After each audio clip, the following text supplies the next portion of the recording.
gentlemen, and welcome to the Batory Foundation, the Stefan Batory Foundation, at this conference, A Society in Action, the Power of Mobilization and Self-Organization. Next week, on the 15th of October, we will be commemorating the first anniversary of the parliamentary elections held last year. Everybody has their own memories, of course. Everybody has their own recollections and of the emotions that they felt.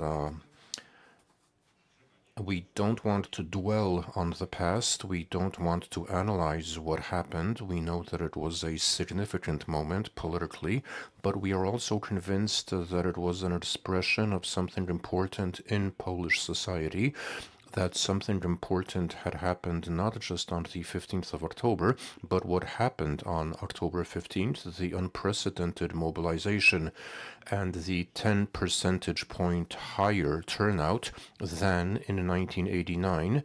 So this mass mobilization of society was no coincidence.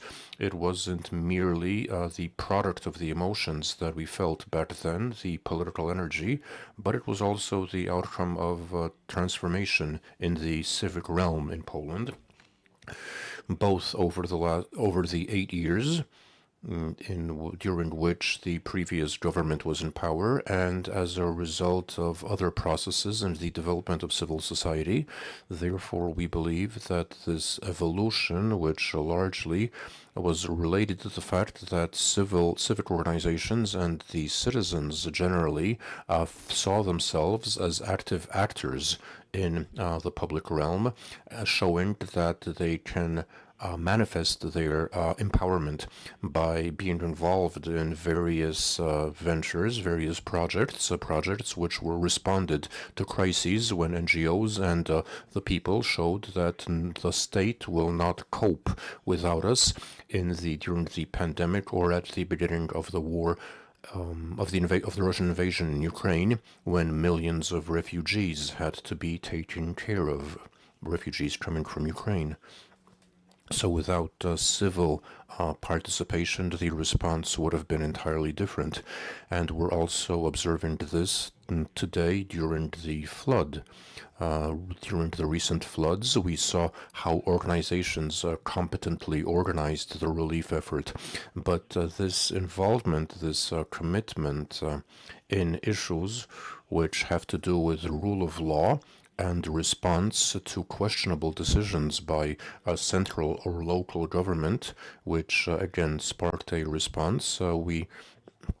And this is becoming increasingly complex and competent in the way the arguments are expressed and the response is made. So we will not foreshadow we will not jump ahead, but we are organizing this conference to reflect on what happened not so much on October 15th, but on what was revealed at the time. And where are we a year in when very many hopes have not been fulfilled? We are somewhat disenchanted, disappointed, but we are still convinced that change is possible.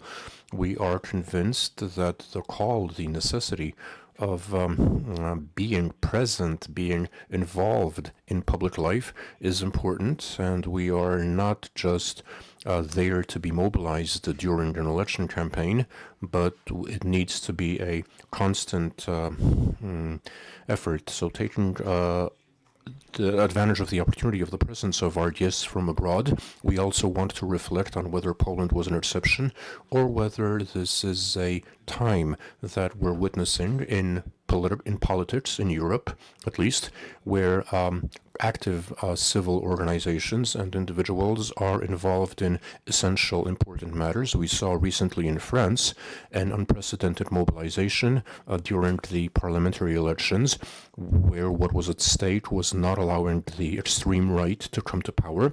We also want to discuss difficult issues, namely, not even the strongest mobilization is able to stop a political process. Slovakia is an example. We will be exchanging examples and experience. So, and to then talk about the future and reflect on what we face, on what's in store for us as NGOs and individuals, and a few bit pieces of important information. This conference is being live streamed, and we have viewers online with thanks to Okopres, Politica, and Video Code, and we are we're also assisted by Polish Sign Language interpreters, Joanna and Veronika, and the conference is being translated into English by our interpreters, Dominika Gajewska and Artur Zapolowski. So this is it by way of an introduction. I want to hand it over to Anna Materska-Sosnowska, who is a member of the board of the Stefan Batory Foundation. She will be moderating the first session. Anna, thank you very much and good morning. Welcome, ladies and gentlemen. Before we sit down, I want to welcome our guests, our panelists, as well as our audience present in this room and those of you joining us online. First, we'll have a brief introduction. We'll have two presentations, one of which will be delivered by Paweł Marczewski, who works at the Batory Foundation. These are findings from Resistance to Agency, Civil Society in Action 2015-2023. Then we'll move on to a presentation that'll be delivered by Urszula Karaś, Where Are We and Where Are We Headed? She's from More in Common. And the next part will be involving our panelists, Elżbieta Korolczuk from Stockholm University. She's not the only guest we have from abroad. She also represents the American Studies Center at Warsaw University, and Roch Dunin-Wąsowicz from University College of London. We know them, we like them, we admire them, we're happy to have them. So now it's over to Paweł.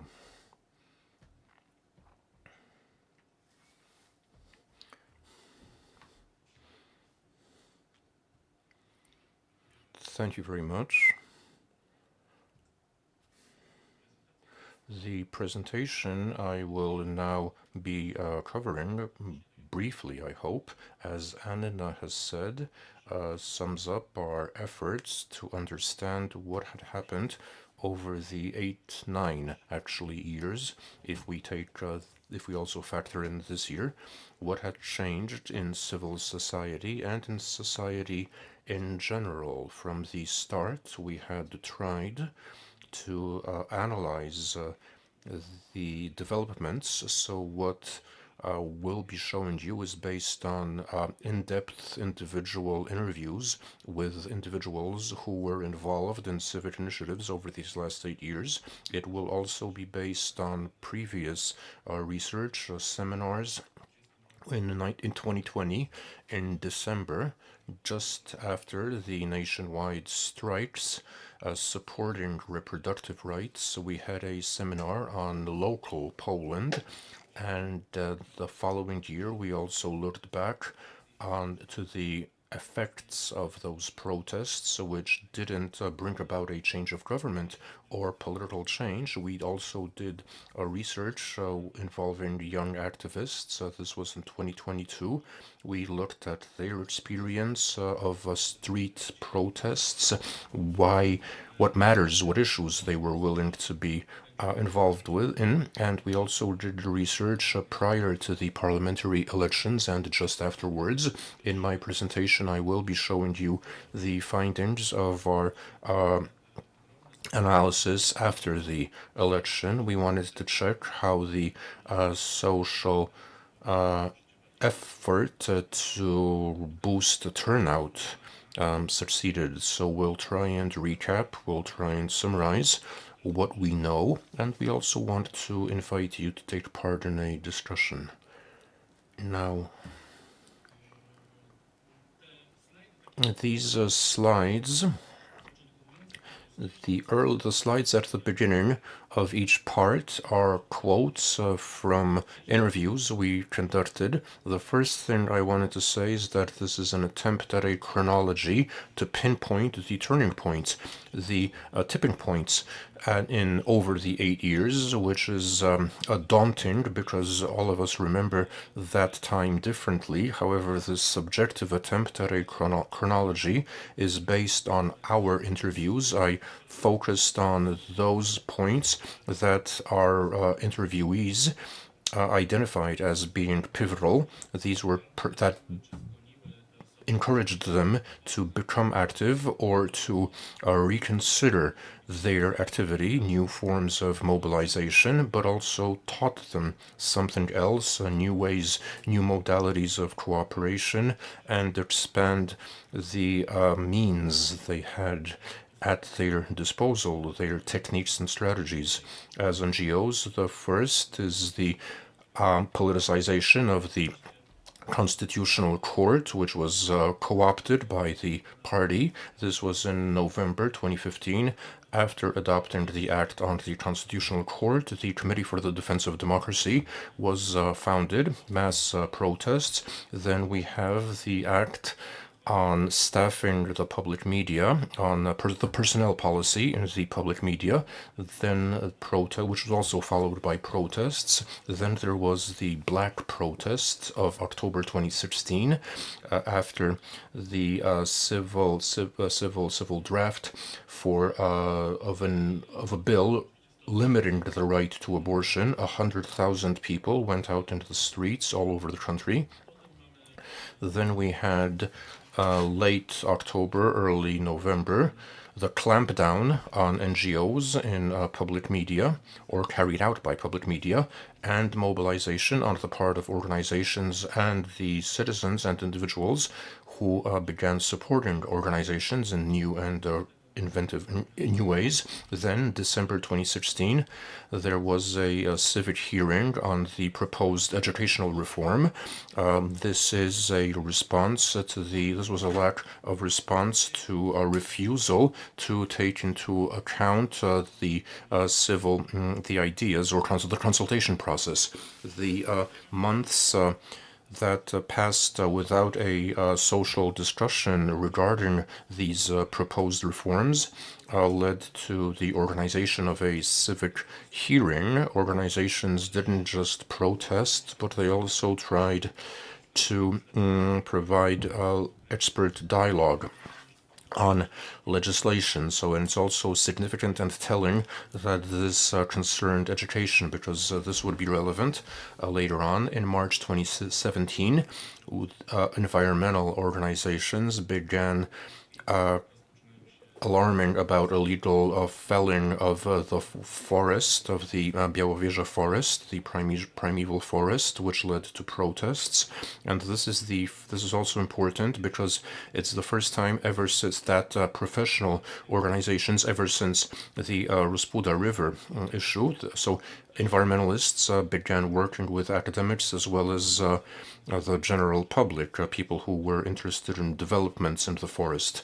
And in July 2017, the Act under the Supreme Court was adopted, which led to mass nationwide protests, in support of the independent judiciary and opposing the proposed changes. February 2019 is also a turning point because the mayor of Warsaw, Rafał Trzaskowski, signed a declaration on respecting the rights of the LGBTQ plus community, which led to a mobilization of conservative or extreme right-wing groups. This launched campaign, but a witch hunt against the LGBTQ plus community on the part of the certain members of the government, and hate speech. So this discussion of the rights of non-heteronormative individuals had been carried out earlier, but this conflict became part of electioneering, and was also used as part of the presidential platform, the platform in the presidential elections. And this is also one of the first times when Groups opposed to the LGBTQ community began proposing changes in the law, which led to non-LGBT zones. On March 15, 2019, we might not remember that date, but it was the first Polish strike for climate inspired by Greta Thunberg's Fridays for Climate. This was young people, and much younger than similar movements in Western Europe. This is a turning point. Then we have the beginning of the pandemic in March 2020, when also social mobilization, protests against the write-in elections. In July 2020, we had the second ballot of the presidential elections, the second round of voting, the second ballot, which was when the first unprecedented mobilization of women was 71% of voters, female voters, as compared to 64% male voters. So we might say this is a rehearsal of what happened in 2023. Young people over 67%, so they were also very mobilized, the young voters. Then we have October 2020, mass protests against the ruling which restricted the right to abortion. The ruling by Julia Przyłębska's Constitutional Court, again, and unprecedented in terms of turnout. About 430,000 people went out into the streets nationwide and to protest. These are largely young people, according to a Public Opinion Poland Institute. About one in five women under 25 took part in the protests. Then we have June 22nd, 2021, on the website of the Government Legislation Center, the first draft of the so-called Lex Czarnek was announced. Then, October 2021, President Andrzej Duda calls a state of emergency on the Polish-Belarusian border. Organizations that professionally act for the rights of refugees begin working with local residents who are directly affected by these situations and become actively involved. Then we have February 24, 2022, which is of course the full-scale invasion of Russia against Ukraine. Refugees, people fleeing the conflict, came to Poland, and NGOs working for refugees, for migrants, as well as local communities, business circles, and individuals, and also local government. They were actively working with organizations working for refugees, but previously this cooperation didn't really go very smoothly. So this was a turning point. And what happened, according to our interviewees, the people we spoke to? So what happened? These were people we had, I personally conducted in-depth interviews with.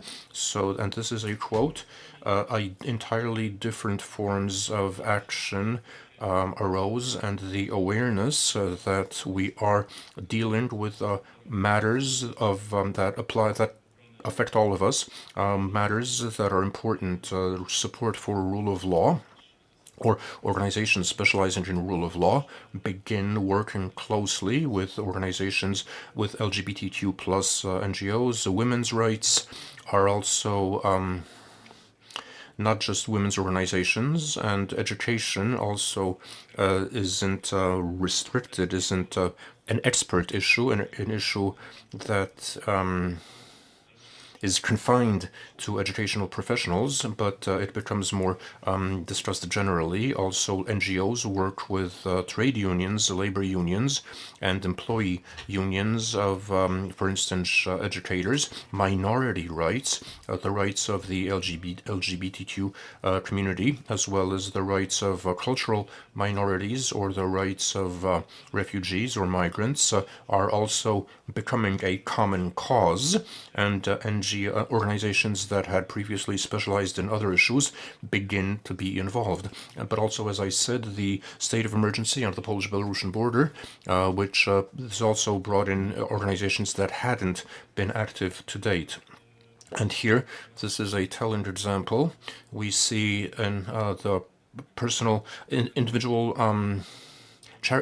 donors, persons supporting. So these NGOs receive donations from individuals, from persons who support these organizations in protest against the government, and they clearly make that clear.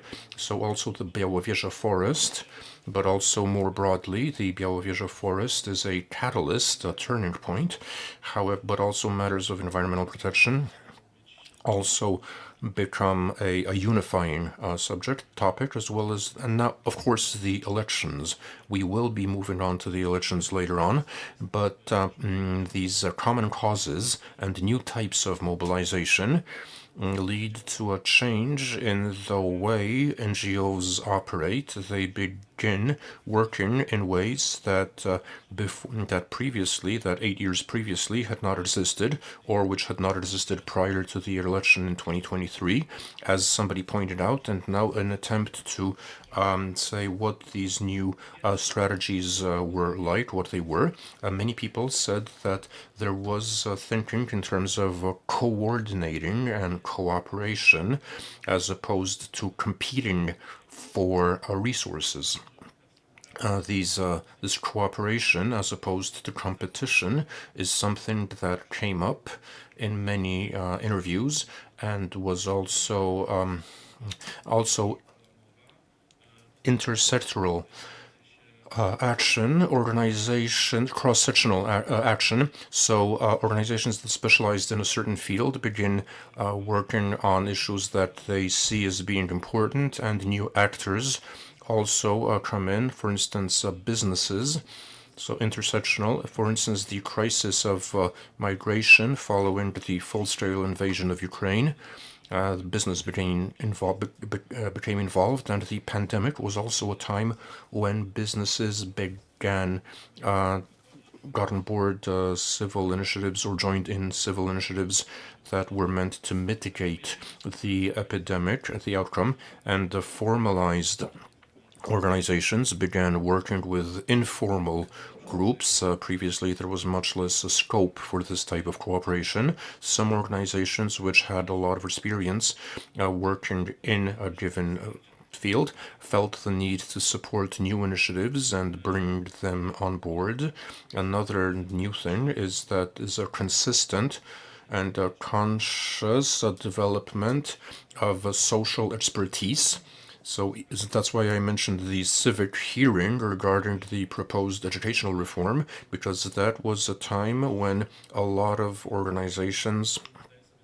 educational organizations realized that some of the government decisions will be based on political calculations, on ideology.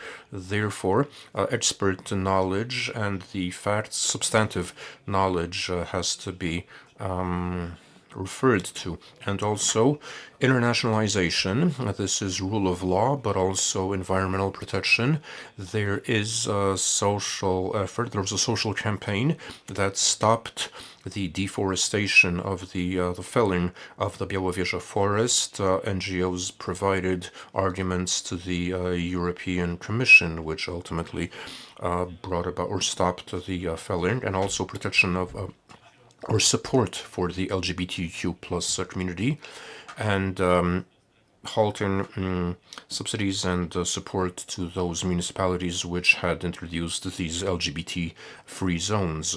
cooperation, coordination, intersectional action, cooperation of formal and informal groups, social expertise, and international cooperation, international action. Now we want to move on to the elections. We want to highlight election day, the elections, because we feel that this was truly a turning point, a watershed when the efforts led up to a change of government, and also what the election was preceded by, an unprecedented mobilization to support the voter turnout, a social movement. This election can be seen as the crowning point of this timeline. Again, 73% turnout, but also 74% turnout, women 73%, young people nearly 60%, 70%, and a huge effort, a huge pro-turnout, voter turnout campaign. These social voter turnout campaign, there were 27 of them. We did a quantitative study after the elections in late October, early November 2023, when the memories were still fresh, and we looked at a representative sample, and we see that the voter turnout campaigns, especially in the 2 weeks prior to the election, led to a 7 percentage point increase.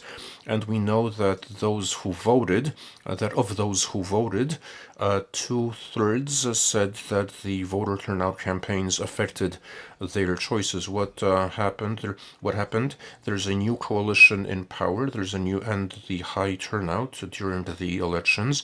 So we asked people who were active over the last 8 years. We tried to summarize their experience at seminars and conferences. And based on the analyses and the interviews, we get the following conclusions. This is another quote: a social expertise. Many organizations that had, over the past 8 years, been active feel they have new know-how and they can be a partner, perhaps even a more competent partner for the authorities. And this is largely also about making education more civic, and environmental protection also giving it a civic aspect. That they're becoming grassroots issues, becoming the topic of social debate. For environmental protection, there's a lot of spontaneous grassroots initiatives of persons who went out into the forest, protecting the forest, making sure that there are no efforts to chop down their local forests, and debates around education. What should the Polish schools be like? They should be different than what the previous government had in mind. This is a debate conducted in civil society. Also, a different position, different attitude towards reproductive rights. We saw greater acceptance for termination of pregnancy up until the end of the 3rd month of the first trimester. And so this is unconditional support, even among voters who are fairly conservative. And I am referring, for instance, to voters of the Third Way Party, Trzecia Droga, where the support is at about 70%. And another matter that I think we should cover, given the disappointment or the sense that the promises that they haven't delivered on the promises, as civil society, as NGOs, we have a lot more demands as regards the authorities when it comes to civic participation in the decision-making process, public hearings, listening to experts, listening to civil society experts, and when it comes to lasting cooperation in times of crisis, such as the recent flood. So social expertise, a more civil approach, and greater expectations and demands. So thank you very much, and now join us for the discussion later on. Thank you very much. I would like to invite Urszula Karaś now, who will tell us not only how we got here and but also where we are. We will leave the question of what lies ahead for the discussion. So let's have Urszula.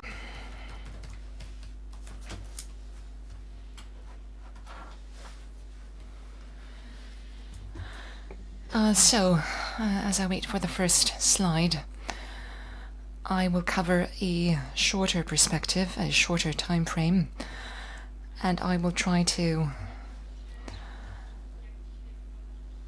outline how reality has changed in Poland after the last elections.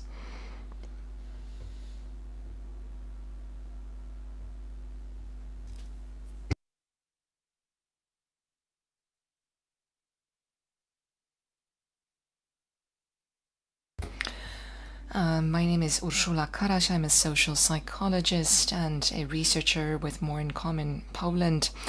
We do social research in order to get to know Polish society, their opinions on different topics, the things that unite, things that divide, so as to effectively counter political polarization. And as I mentioned already, today I will give you a brief outline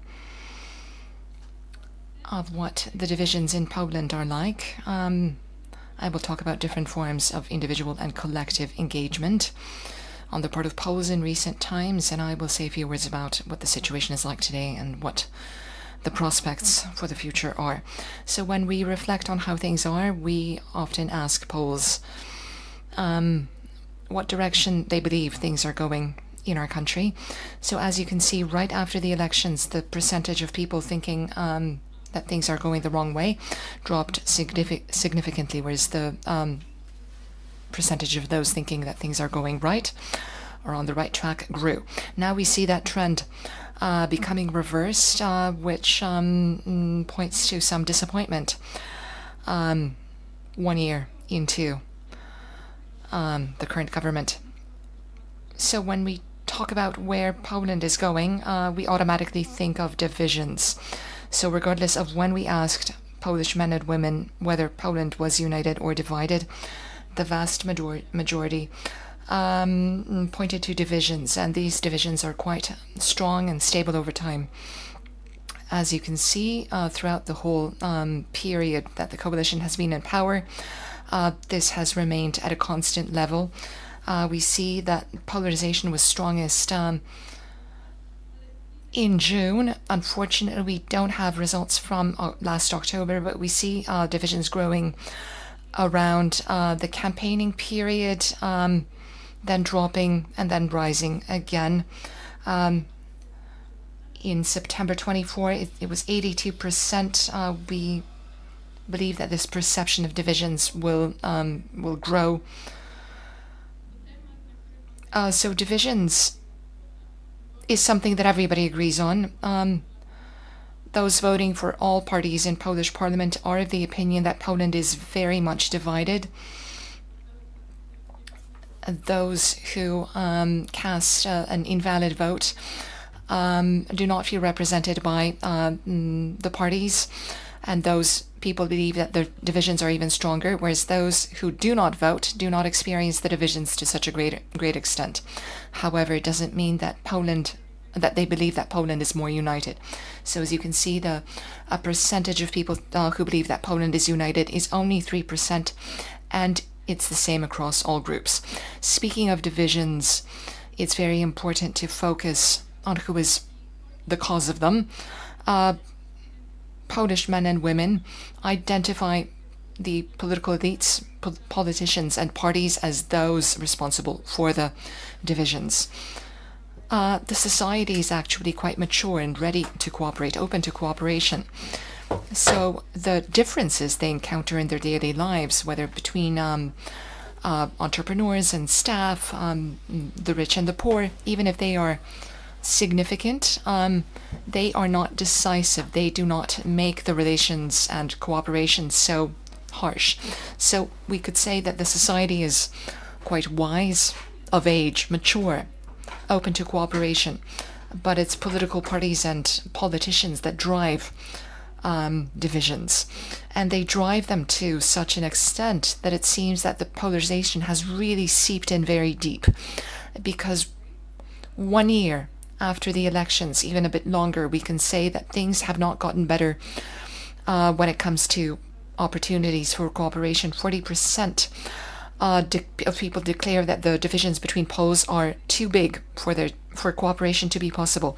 A vision of a united society in which we cooperate and collaborate seems to be drawing ever further and harder to implement. At the same time, when considering how much importance Polish men and women assign to the politicians and the institutions, it's worth reflecting on to what extent they trust the state, to what extent they can count on the state. And here we have some results from April of last year. So from the previous government term. However, we see that in crisis situations, citizens do not think they can rely on the state. Today, maybe those percentages would be different, but we can certainly say, with some certitude that no single group right now feels more trust or feels more at peace when thinking of how the state would react or come to their aid in a crisis. So since our citizens do not feel they can rely on the state and its institutions, many of them opt for individual or collective or communal action.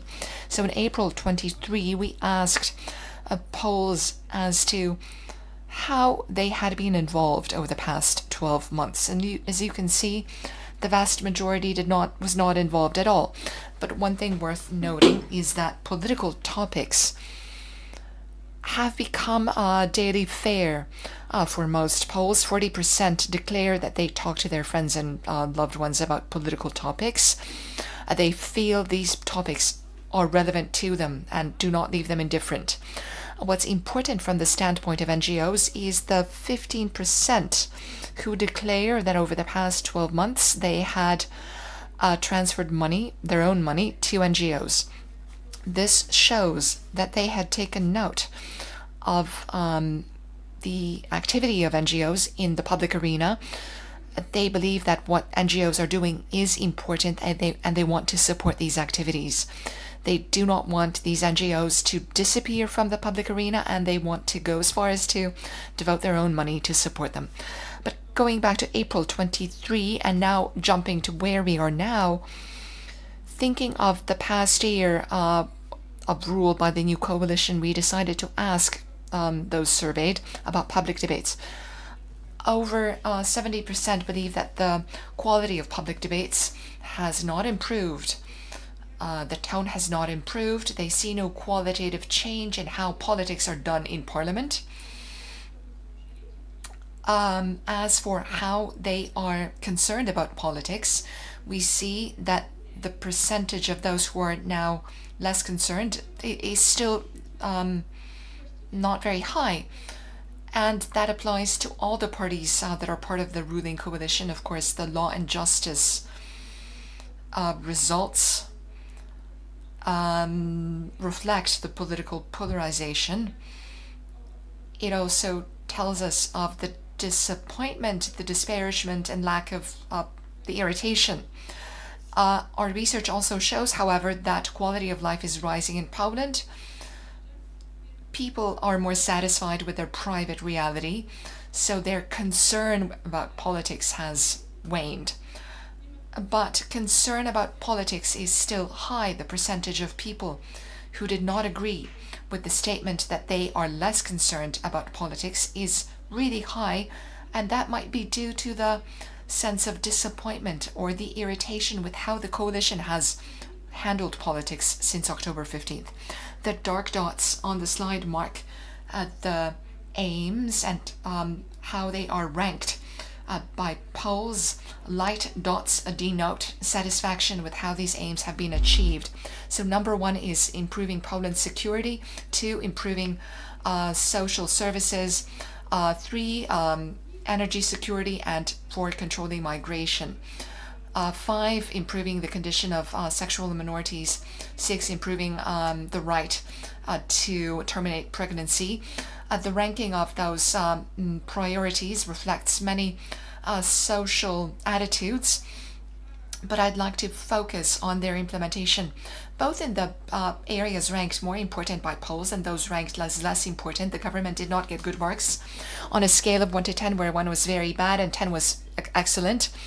the highest score given by those surveyed to the coalition was 5.5, and that was only in two areas, Poland's security and Poland's position in the EU. So in general, you could say that it's like a C plus. Something is happening. We see things are happening. Things aren't so bad. We see there's a direction, there's a strategy, there's a will to implement change, but we're not fully satisfied yet. However, considering that concern about politics has dropped, maybe there is something good, and then maybe there's cause for optimism about the future. It's also worth reflecting on the fact that quality of life will keep rising in Poland. Most of voters of all parties are convinced of that, with the exception of those who voted for law and justice. That again reflects the deep divisions that we are grappling with every day. But the rest of believe that things will improve. That opinion is also due to the fact that many Polish men and women have seen improvements in their lives.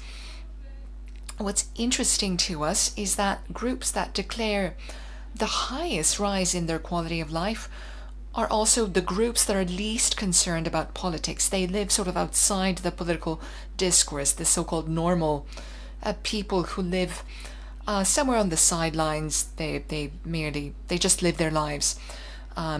We also asked about happiness or life satisfaction, and we see that is quite high both for voters all across the political spectrum.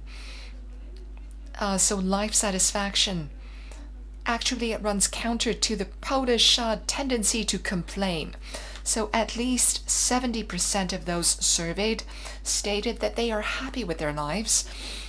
And so in the same way as we've seen quality of life improve, we've also seen life satisfaction improve over the past year. And here the group that for whom it improved most were those sort of living on the sidelines of the political strife. Another issue is security, the sense of security in Poland. This is something that skirts polarization. Voters all across the political spectrum feel safe in Poland, and it's really a very strong majority in all cases. Why is it important to us?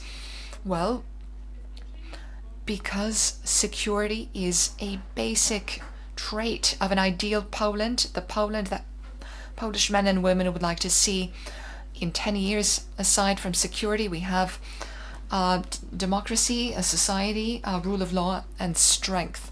Why am I mentioning this? Well, these are adjectives that are common to voters all across the political spectrum.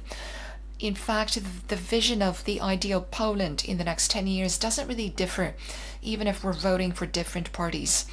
Security is one of the first three priorities for all voters. For each of the top five, it appears in each of the top five, we either have security or rule of law as number one, or if not, democracy.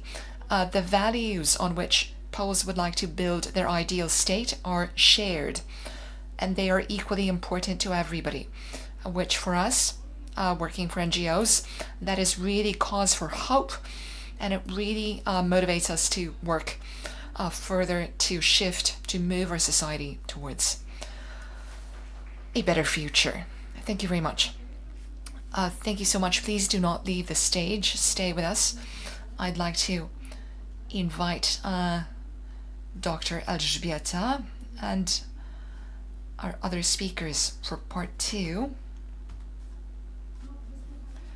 Elżbieta Korolczuk. So I think we've heard two very interesting presentations. I hope they were also interesting for you. Certain questions jump to mind automatically, as well as contentious issues. I hope that you will comment first, tell us about how you see things, so that we can do some debating. I believe that the last slide was the best. It sort of ran counter to all the previously stated facts, but we know what statistics are like. So let's start with Elżbieta Korolczuk. Thank you very much. I don't know how much time do I have? 5 minutes. Okay, I've jotted down 4 points. I'll try to get through them very quickly. But I have much doubt about security. I think that can be interpreted very differently by different people. For some, it's economic security. For others, it's the security of women who are getting pregnant. And for others yet will understand security as putting up a big wall that nobody can get over. So I'm not that optimistic, but I'm open to being persuaded. Of course, the research results highlight many different issues, and we could talk at length about them. So I've mostly noted the issues that resonate with my research, the analyses I'm doing now. I'm involved in 2 projects. One is about Sweden, Kindle Horizon 2022, I think, where we research the responsiveness of political elites and civil society to anti-democratic and anti-gender trends, and that has been a very important experience for me. I've been working in Sweden for many years, but I've also studied other countries, mainly Poland, but also Italy and so on. So I was concerned about Poland for a long time. Now I'm concerned about Sweden. So that is the framework for my statement. The other project is Sustained Action that talks about how we can build the resilience of civil society, what makes us ready to get involved in crisis situations. So one thing that comes to mind, the first thing that comes to mind, is that in Poland we had a crash course in crises. So increasingly, when doing surveys, we find that we are dealing with a multi-crisis, a polycrisis, a situation in which civil society, civil movements can no longer afford to focus only on one problem, but they have to be flexible. They have to build alliances with others, with other movements, other organizations. The question is, how do we do this? Can we do it around common values or shared political goals? How can we establish those common goals? I think that's where we are today. I started working at the university and studying civil society around 2009, and until 2015, essentially, these were mostly discussions in Poland, at least, and the region. The post-socialist regions, this was mostly complaining about apathy and NGOization. So I think we've come quite a long way from there. So NGOization, politicization, frustration, and right now we are at the stage of frustration because civil society has become politicized, has become quite involved working for a certain political project or a certain vision of democracy, but now it turns out that unfortunately neither is the new system responsive enough, as both of you have said, responsive enough to civil demands. At the same time, society no longer wants to be a piece, a stage piece. It doesn't want to just be a supporter. It wants to have influence on establishing, achieving certain tasks. So that to me is one of the biggest challenges. Where do we go from here? I think for a lot of young people, especially young women, it was a lesson showing that political involvement doesn't pay off. That the people in power, whoever they are, they're not ready to treat citizens, female citizens in particular, as a partner. Rather, they sort of accept the involvement and take without giving back, but it's not necessarily a relationship of equals. Another issue is, and this is my third point, it's about hybridization. I don't know what to call it. The boundary between what used to be an NGOized civil society, so NGOs getting grants and doing projects versus grassroots movements, that has become destabilized. And I've been talking to colleagues working in Serbia, Romania, a bit in Sweden. You see a little of this. So it's a trend that appears in different contexts. And you can interpret it as a response to the Polish crisis. So we have new conditions, a new reality, and new pressures, making us open to new forms of cooperation. And the Polish National Women's Strike is an interesting example. It was a social movement that became institutionalized, but not in the conventional way, not in a way that we can trace to the states, for instance, in their civil movements. It is an organization that is still working according to the logic of a social movement rather than the logic of an NGO. So we'll see what happens there. And my final point, just to play a bit of a devil's advocate, the issue of trust. This comes through in different studies. We've been talking about it for 3 decades. There's too little trust in Poland. In order to build social capital, we need to trust the state and one another. But the longer I've been studying Sweden, the more I think there's something like toxic trust, harmful trust, especially when I talk to people working in institutions and who are part of Swedish organizations.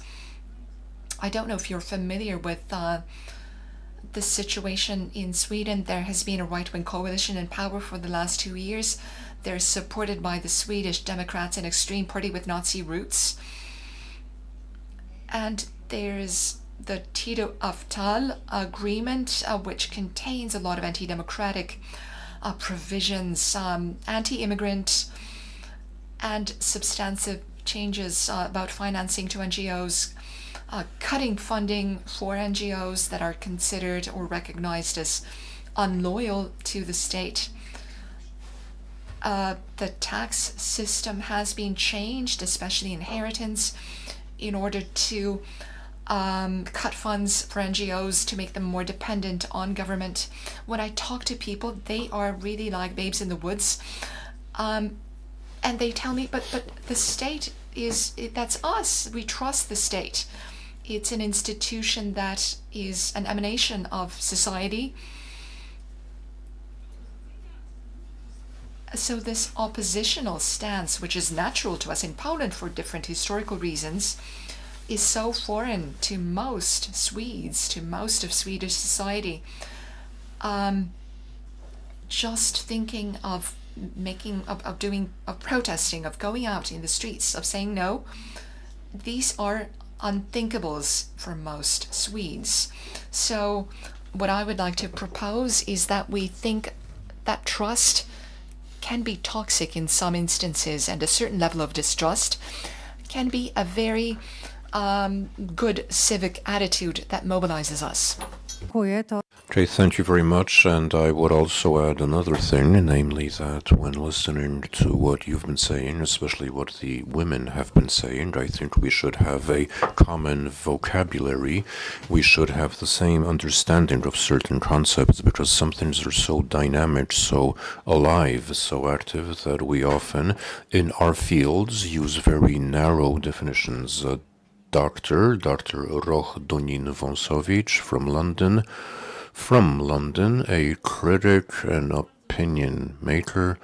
Right, to follow up on what you said about narrowing down definitions, and here I want to comment on what Mr. Marczewski said in his presentation, in his very interesting presentation of turning points, especially to mention my research launched by the Home Office and the LSE, which we're doing together with the Jagiellonian University here in Poland, about the transnational involvement of businesses to provide humanitarian relief, as well as in supporting Ukraine, how these businesses understand the issue of supporting, how they're becoming more civil-minded and more social, pro-social. What I'm trying, this leads me to a brief a couple of thoughts on how we can see civic participation, not in a formalized way. You spoke about NGOs, you spoke about the NGOification, but about civic attitudes, about how, especially in Poland in the year 2022, they helped us avoid a humanitarian crisis. We had an emergency which had to do with the forced migration from Ukraine, but grassroots initiatives helped it not become a crisis. They didn't come out of nowhere. They weren't the outcome of any national identity. They weren't the product of a national identity, but they were based on experience, on social experience and social practices, which were the result of previous crises or turning points. And it's not NGO, not organizations, but civil practices of various actors, businesses, individuals, as well as officials in the administration, not necessarily local, but regional.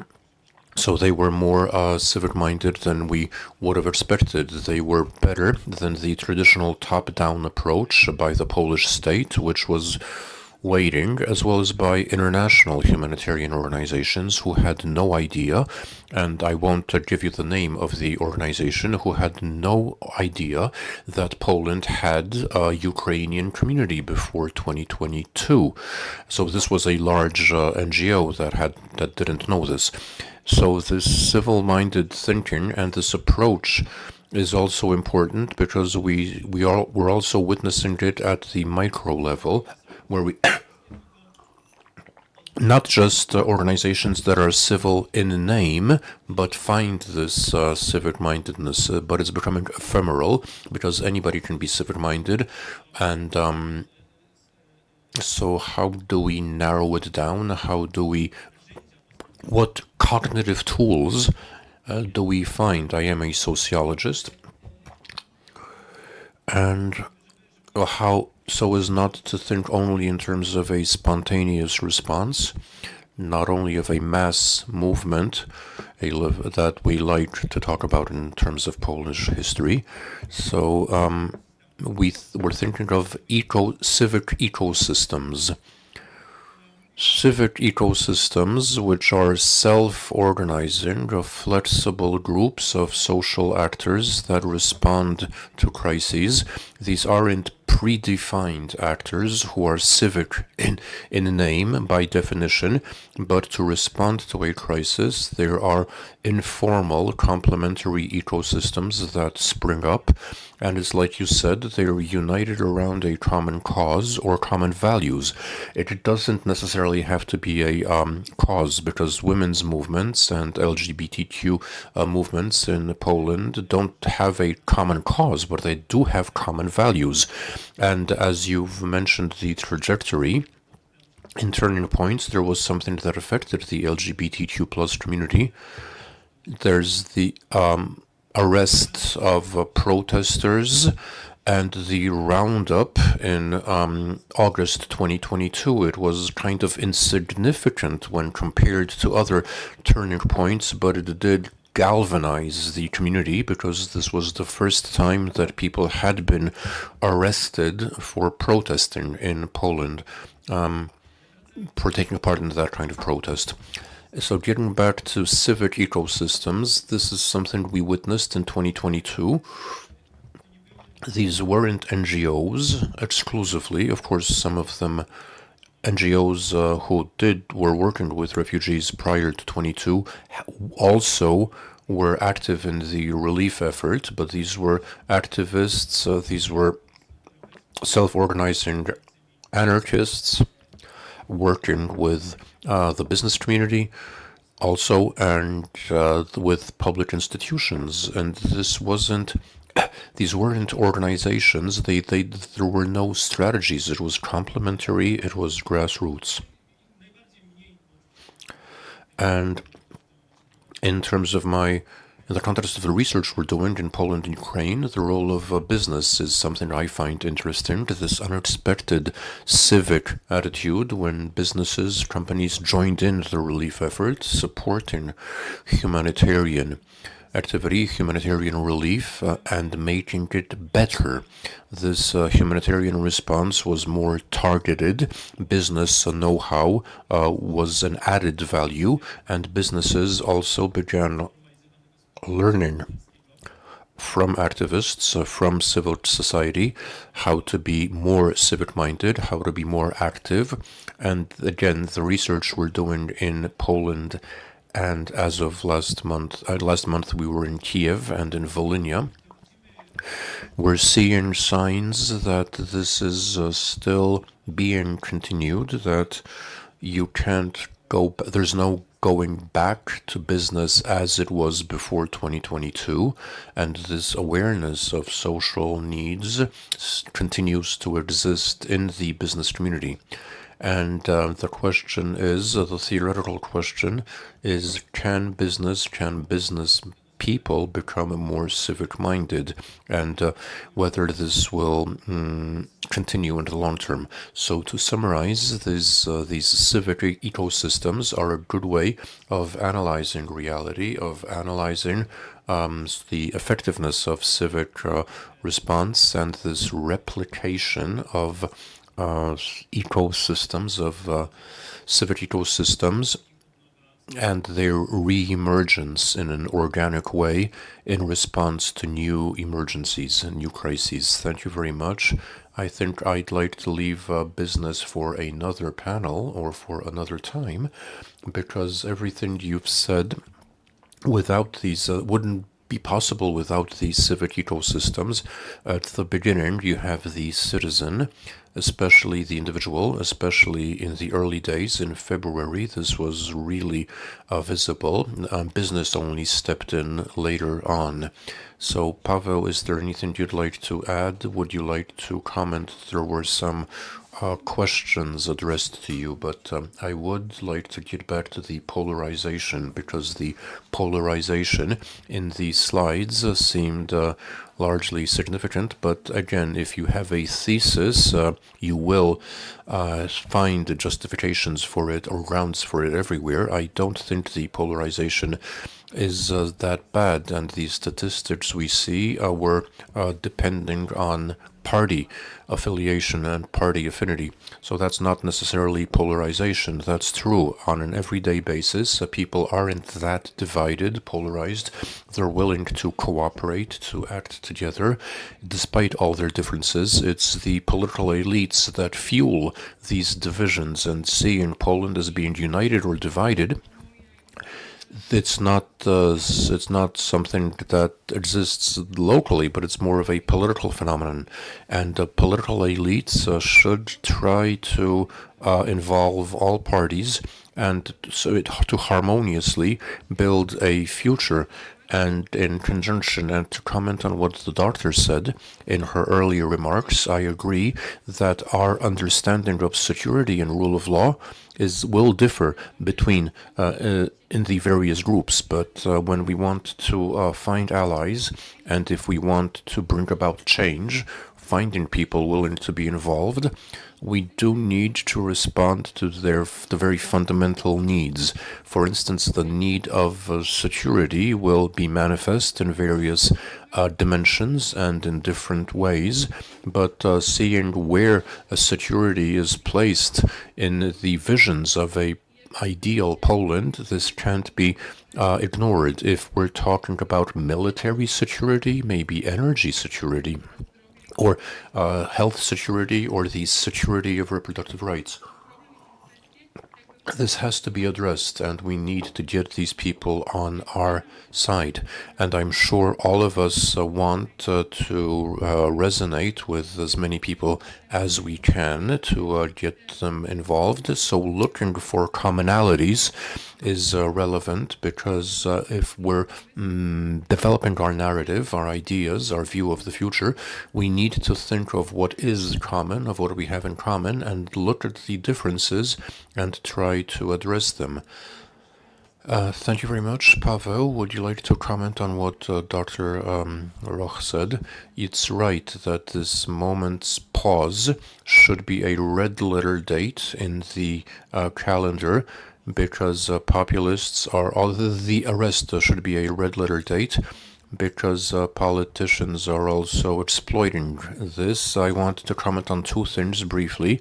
First, on social civic ecosystems, I think it's a great and a very promising idea, a very promising concept or a cognitive tool that allows us to capture to identify what our interviewees say as being a new quality, this cooperation between informal groups and initiatives which don't have a form yet, but ordinary people who care about an issue, who go to the forest to check whether someone's chopping down the trees, or who, for some, if they don't want to go out and protest or be actively involved, or at least they vote with their pocketbook, they are individual donors and they they give money to charities, to initiatives that they think are important, to causes they see as important.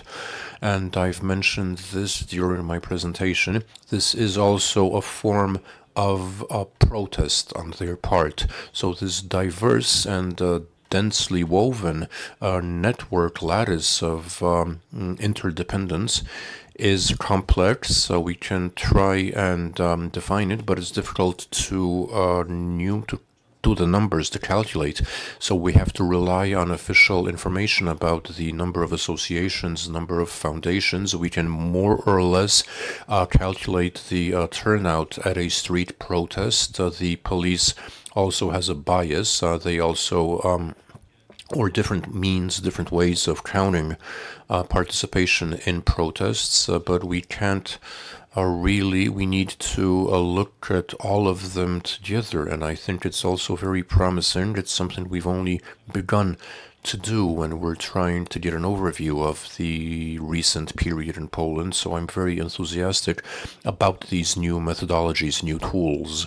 And another thing, Elżbieta Korolczuk mentioned this at the end, this toxic trust, this trust that's not productive, that doesn't really lead to, that's not conducive to involvement, but rather is a manifestation of helplessness in the face of the state which should be competent but isn't. We've trusted the state, so we have no way of protesting, no tools. And when we look at trust, we wrote a lot about trust during the pandemic. It's something I also studied intensely. I was struck by statistics on public confidence in Poland when compared with statistics of with figures on trust in civil society around the world. I'm not sure if you know which country came first in the international ranking of trust in NGOs. I was surprised. It was Mexico, 71%. 71% for many years. It's not because people in Mexico generally trust one another. And when asked, are people trustworthy, or do you need to be cautious? So that's a typical question. I suppose most Mexicans would say you have to be careful. You have to be careful. But this was a product of helplessness. The state wasn't able to deliver, and the only organizations that did were NGOs. Violence against women, for instance, this was something that NGOs sought to address. So increasing confidence in NGOs shouldn't be positive, necessarily seen as a good thing. Sometimes it's an alarm. Dr. Korolczuk, what she said about Sweden, we feel that our state, our country, doesn't work. So we need to get a grip. We need to take things into our hands. And the migration following the full-scale invasion of Russia by Russia against Ukraine shows it. In the first few months of the crisis, Polish men and women contributed 10 billion zlotys in terms of by way of aid. So we didn't expect much from the state. We took matters into our own hands, and this is a reaction we have. It's an instinctive response. So sometimes we don't even notice when the state is dysfunctional, or once we've organized, self-organized, we can't translate that into a campaign of improve things. We assume simply that things will not work, and that's a mindset that we fall into. This lack of trust, this toxic, or this lack of confidence. It's what Dr. Dunin Wąsowicz said, how this was at various levels and at various points. The state can't get involved on the same day, on the day something happens, regardless of which level of administration we're talking about. Apologies for being so brief, for cutting all this short. So are there any questions from the room, from our audience? Yes, please. And I will ask, is there a roving microphone so that we can hear everybody? Please do use the microphone.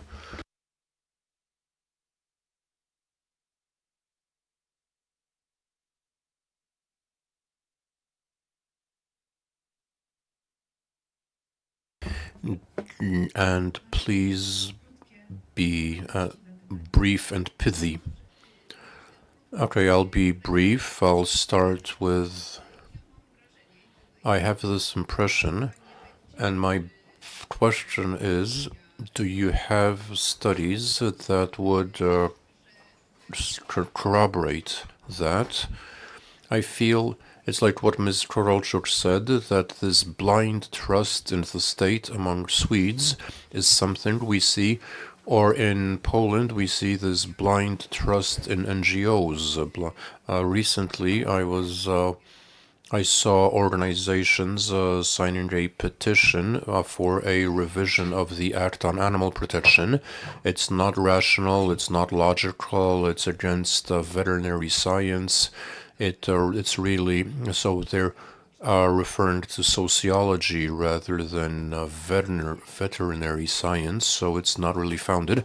But I saw some people signing the petition without asking what's in it, but when I read the comments about the proposed amendment, I see that a lot of people signed the petition without reading the proposed amendments. There were people collecting signatures who also had no idea, so this blind trust in NGOs. Yes, thank you. And now if I could get the next question, please.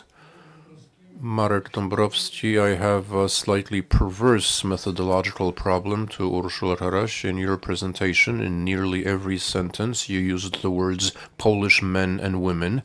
Does this mean that you only studied ethnic Poles? Because I think this was a mental shortcut that we often use in public debate. In Poland, citizens and residents aren't necessarily always ethnic Poles, so perhaps this might also affect the way we perceive various events. Thank you, and we have two more questions. Tomek Ostendemski, I have a question. How do you define civil society? Because I feel we have a society of charity, but we do not have a civil society, and we also have other types of society. But Eva Kolik-Bielinska, Batory Foundation, I have a question as regards the research. I was sitting in the back, but I feel that the data in some slides were from 2023 and others from September 24. And this is, so I think this is a different situation when it comes to trust in the state. April 2023 compared to September 2024, especially as we have research indicating that trust in institutions that has gone up in the wake of the flood, or of the recent flood. To respond to the three questions addressed to me, we don't have any data on how NGOs are perceived, so I cannot quote any qualitative research to answer your question. We did only study ethnic Polish men and women, which is indeed a mistake and error, because today the other people of other nationalities and other ethnic origin are Polish citizens, Polish residents, but we've only asked people who are nationals of Poland and ethnic Poles. And yes, not all the questions were asked recently, and we intend to do that. A comparison would be very valuable, and we will try and do it as soon as we can. But as regards the data on involvement in collective action, I think that they are partly constant. That level is constant. This year we had protests by farmers against the new Green Deal, and they could have distorted the findings, but we had protests on reproductive rights as well, and there's a certain tendency. This could have, of course, changed to some degree, but I don't think it was particularly significant. As regards confidence or trust in the state, this could have gone up. However, to illustrate, and as we've already said, we feel that the state isn't delivering, and even if it's gotten better recently, we still feel that there's a percentage of Polish men and women, a large percentage of Polish men and women, that feel the state isn't delivering and cannot be relied on. Thank you, Paweł. Very briefly, a few of the matters. At least two of the questions had to do with how we define and understand civil society. Do we trust it, and should we trust it? I think that our discussion has clearly shown that we're looking for a new way of describing how society writ large is mobilizing, not individuals, as well as formal organizations, new initiatives, social movements, street initiatives, and it's a very extensive ecosystem. So the self-determination, the self-definition, the definition of civil society, I see it rather broadly as the mobilization of citizens, whether these are individual donors, supporting an association, a foundation, the association itself, or whether these are people who organize street protests. I see it very broadly, but when it comes to trust in civil society organizations, every public actor should be treated with some caution. I mean, we should over the last 8 years, we had a number of initiatives that weren't necessarily civic. Sometimes they were inspired by the authorities. We also have civic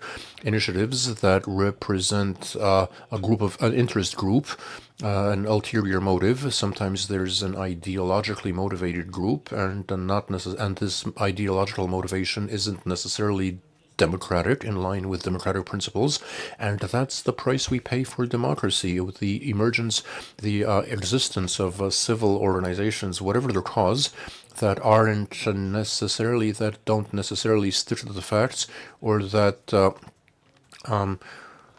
misrepresent reality. This is a phenomenon that will continue to exist, but I suppose we all agree that the remedy, the cure, isn't to restrict the possibility or impose restrictions on civil society, but we need critical reflection. Just as we do when looking at political party platforms, we should also do that when it comes to civil organizations. I agree. I rarely agree, so thank you. So briefly,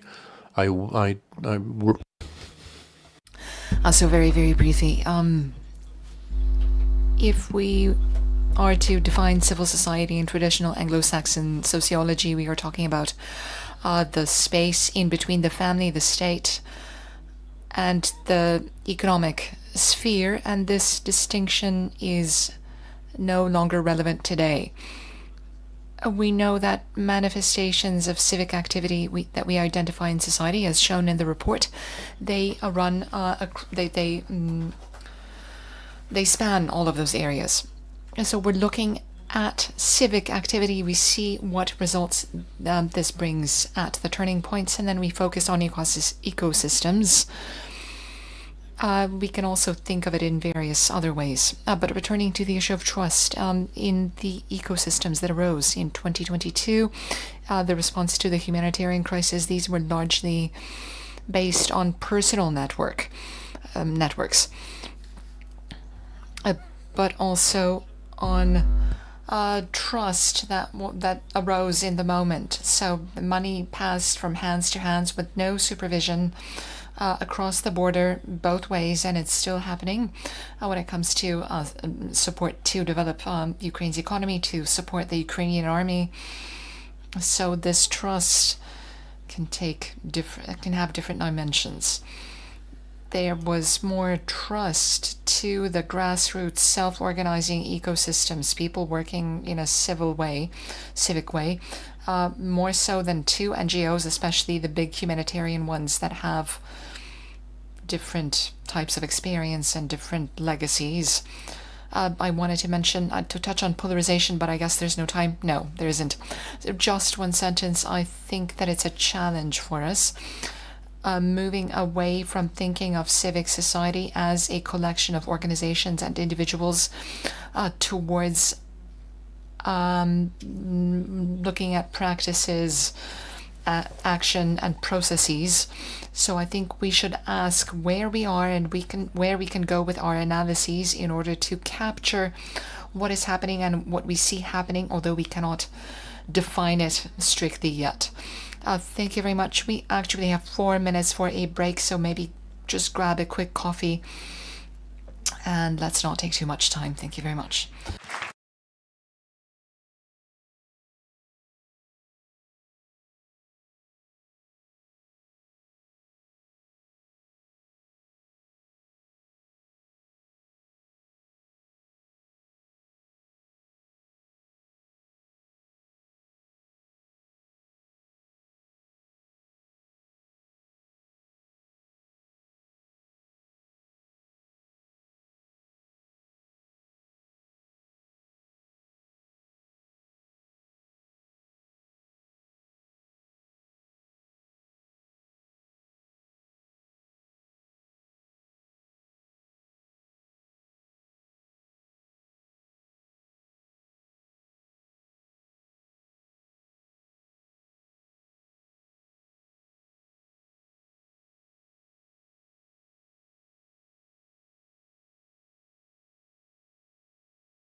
And I would like to welcome those joining us online, as well as those who are here, returning from the break. Please just give me a moment.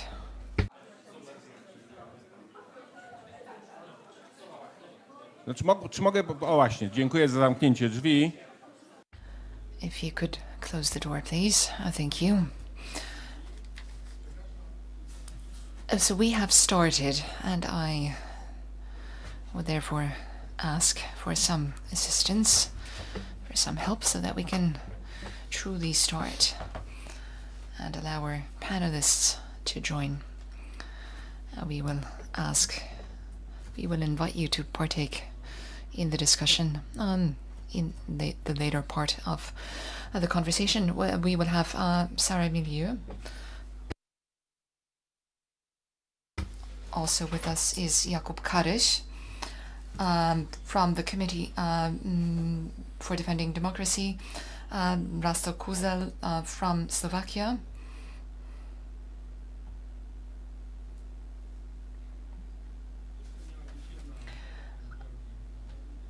we were also supposed to have Georgie Laming, but unfortunately the airline changed her flight and she was unable to get here.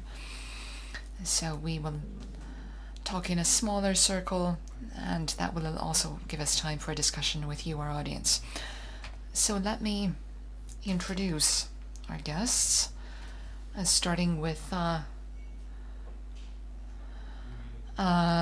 Sarah Durieux, who has come to us from France. She is a co-director of the organization Multitude. It is a European organization working internationally, supporting those involved in politics, politicians, those who seek to bring about social change and to make the political arena more inclusive. Previously, she created and managed a platform at change.org, which allowed millions of French people to become involved in political change. Sarah has also written a book, Changer le Monde, an activism guidebook to seize power. So she not only theorizes, but also suggests practical advice. Jakub Karyś, Committee to Defend Democracy. I don't think I have to introduce him to the Polish public, but in his professional life, he is also a journalist. And he combines activism and his involvement in the KOD, which he has co-created since 2019, and we will be talking about how such movements become more institutionalized. It will all come out in the discussion. Also with us is Rastko Kuzel from Slovakia, representing Memo 98. He is an expert on elections, but also media monitoring, disinformation. He is also an activist who gets involved in different situations. He has followed, if you've been following media reports on Slovakia, a lot has been happening there in recent years, not all of it good, but giving rise to very interesting positive social reactions that sometimes shifted things in a good direction. And we will be talking about the relationship between the political sphere and the civic sphere, and when there is a chance to change things and when politics prevails. Rastko is also a co-author of the guidebook Elections in Digital Times, published by UNESCO. So he also transfers his experience to knowledge. Jakub Karyś is a journalist writing about these issues. and that is also an advantage. We can address things from two perspectives. So we have those involved in civic activity and those writing about it. So let me address my first question to Rasto Kužel about Slovakia. Because we have been following developments there, starting in 2018, and the murder of Jan Kuciak and his fiancée. This crime, this murder, provoked protests, and there was evidence linking the crime to organized crime, and the government, leading to the removal of Robert Fico and the election of Čaputová as president. And we were all very taken aback by the scale of those events, considering the size of Slovakia. The demonstrations in Bratislava were so huge. I think we only had one such demonstration in Warsaw on October 1st of last year. That was very impressive. And then we come to 2023. Fico returns to power. In the presidentials,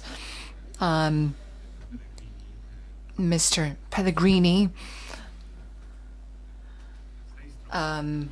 gets elected as president. He also represents the other extreme. If you could say a few words about the Slovak dynamics, give us an overview. Also, in relation to what we've heard so far, to what extent do you see similarities between some phenomena in Poland and Slovakia? What about the differences? Thank you very much. It's really my honor to be here in such an important anniversary for your country. And I have to say, maybe I will start by saying that the result of your elections really presented hope also for the whole region, but also for Slovakia.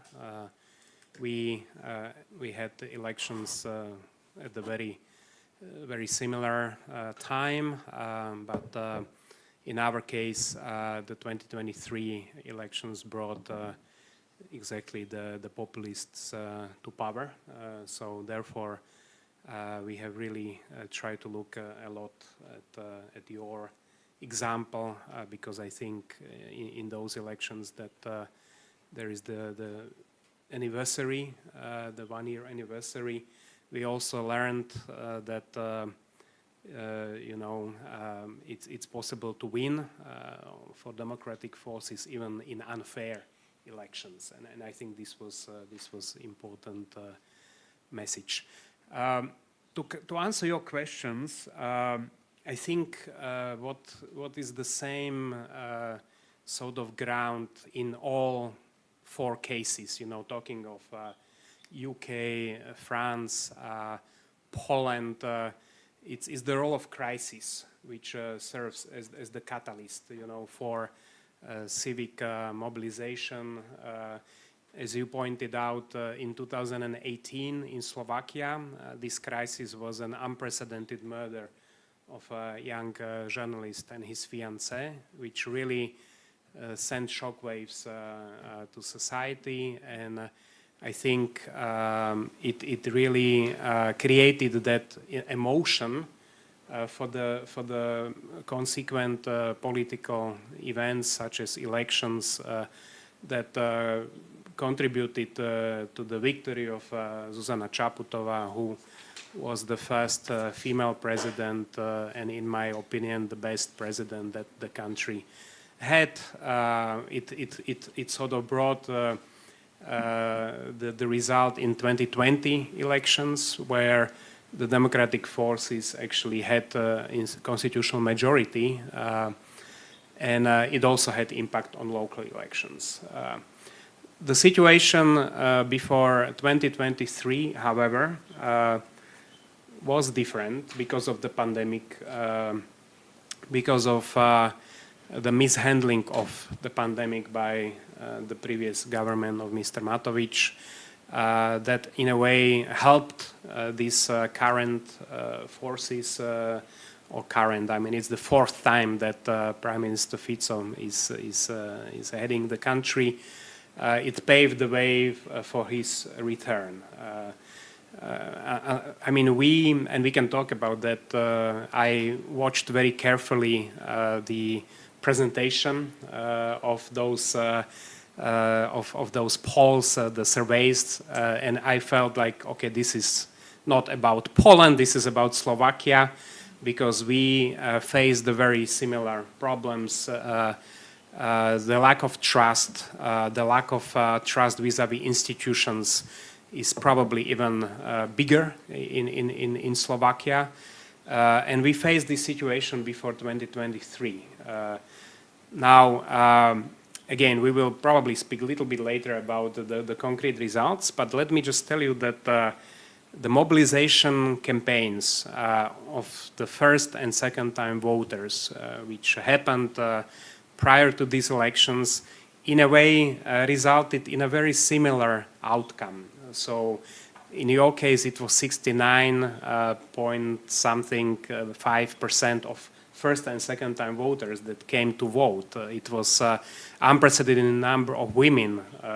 I think 79% of women participated in 2023. In our case, it was 69% of first and second time voters that actually came to vote, which was a result of these mobilization campaigns. It was a 16% increase, the biggest campaign being a campaign titled Chcem tu zostať, I want to stay here. And so, you know, we, I think, achieved some results there. The problem I see in retrospect was that the emotion of the election was very difficult this time. It was an emotion of people wanting stability over chaos, you know, and this is usually a very good opportunity for populists to take that opportunity. And of course, the Prime Minister Fico is a very skillful politician. He took that opportunity and he achieved good results. So I'll stop here, but happy to engage. Dziękuję bardzo. Yes, thank you very much. We will develop those issues later on, but let's first make a preliminary map, and then we will return. Now we will go to Madame Durieux and France, where we are also following developments. 2018 was also a pivotal year.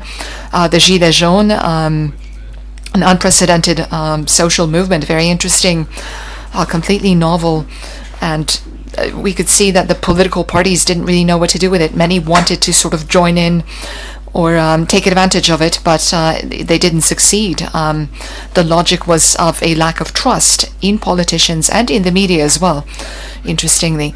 And then the most interesting event in the context of resisting right-wing populism, Jordan Bardella was already preparing to become prime minister, but the results were completely different. The political strategy of the, let's call them Republican parties, especially the attitude of the new Front National, whose tactics in the vote led to the result that ultimately happened. So the Pence party achieved a much lower result than was hoped for. There was also great social mobilization on the part of different movements and NGOs supporting voter turnout. How can we compare these two traditions, the Polish and French? The French are very much anchored in the revolutionary tradition. The culture of going out, taking to the streets to solve problems is also a natural part of the French landscape. But do you see any commonalities between what's happening in France and here in this part of Europe, especially after that disappointment? We have the most right-wing government in the Fifth Republic, so was it worth it? first for your invitation, and I mean it because I think what we need now is international conversation and cooperation, especially on that regards of the rise of extreme right and populist parties in Europe. Yeah, I think that I appreciate that you're starting with the Yellow Vest movement back in 2018, and I really appreciated the presentation we had with, you know, those pivotal moments in Poland.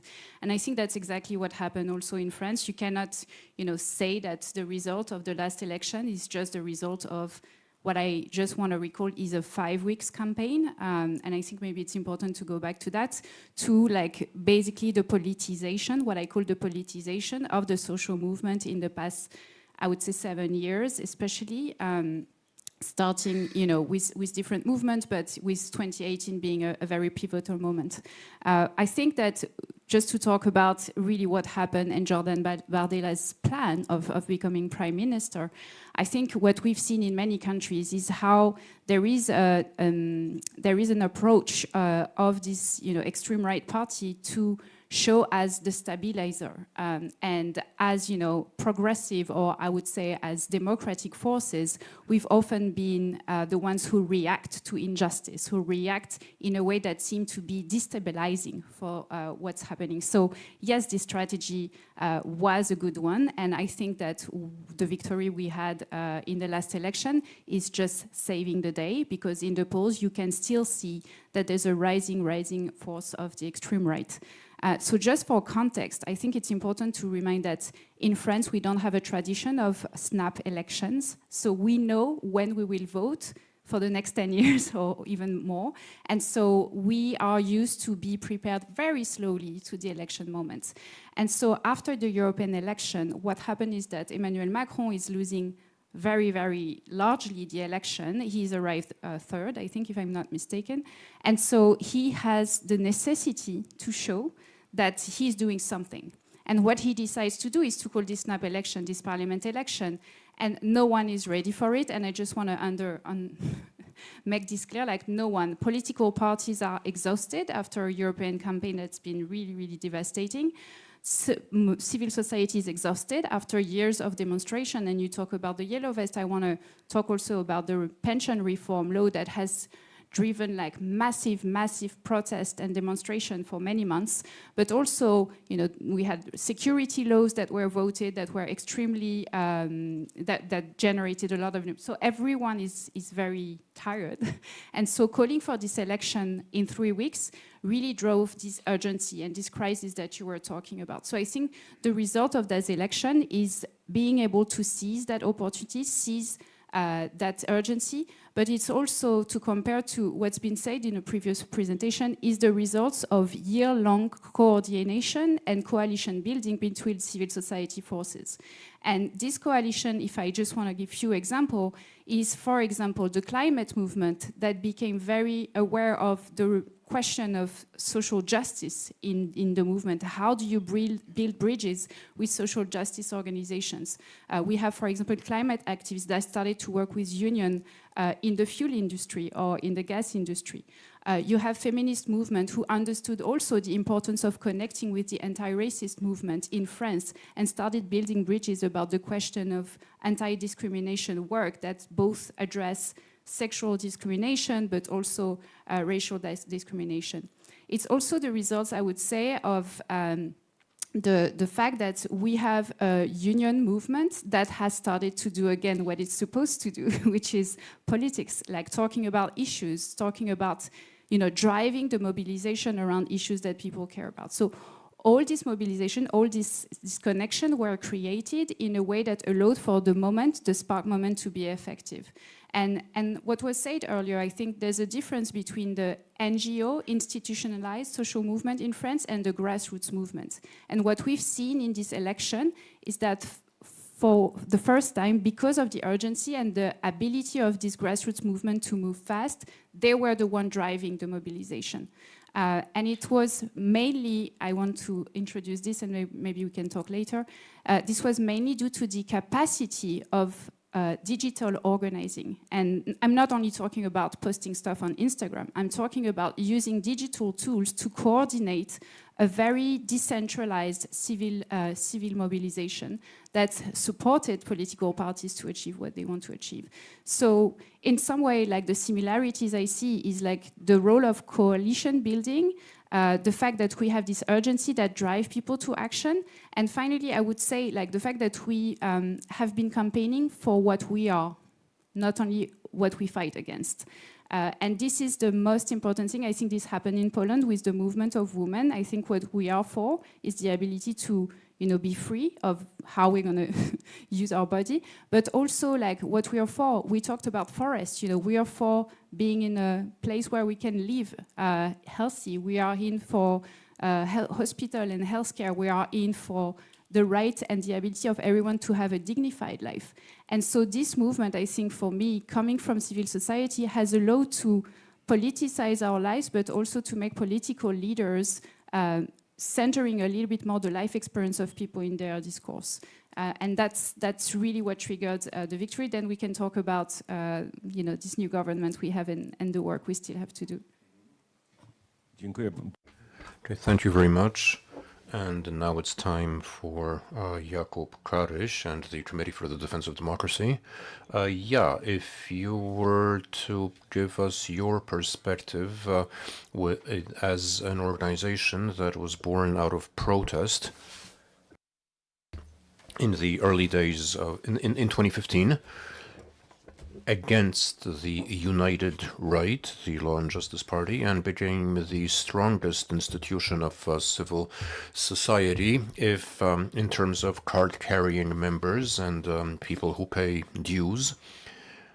And also you monitor the election and also the know-how, the expertise necessary to carry out such an operation.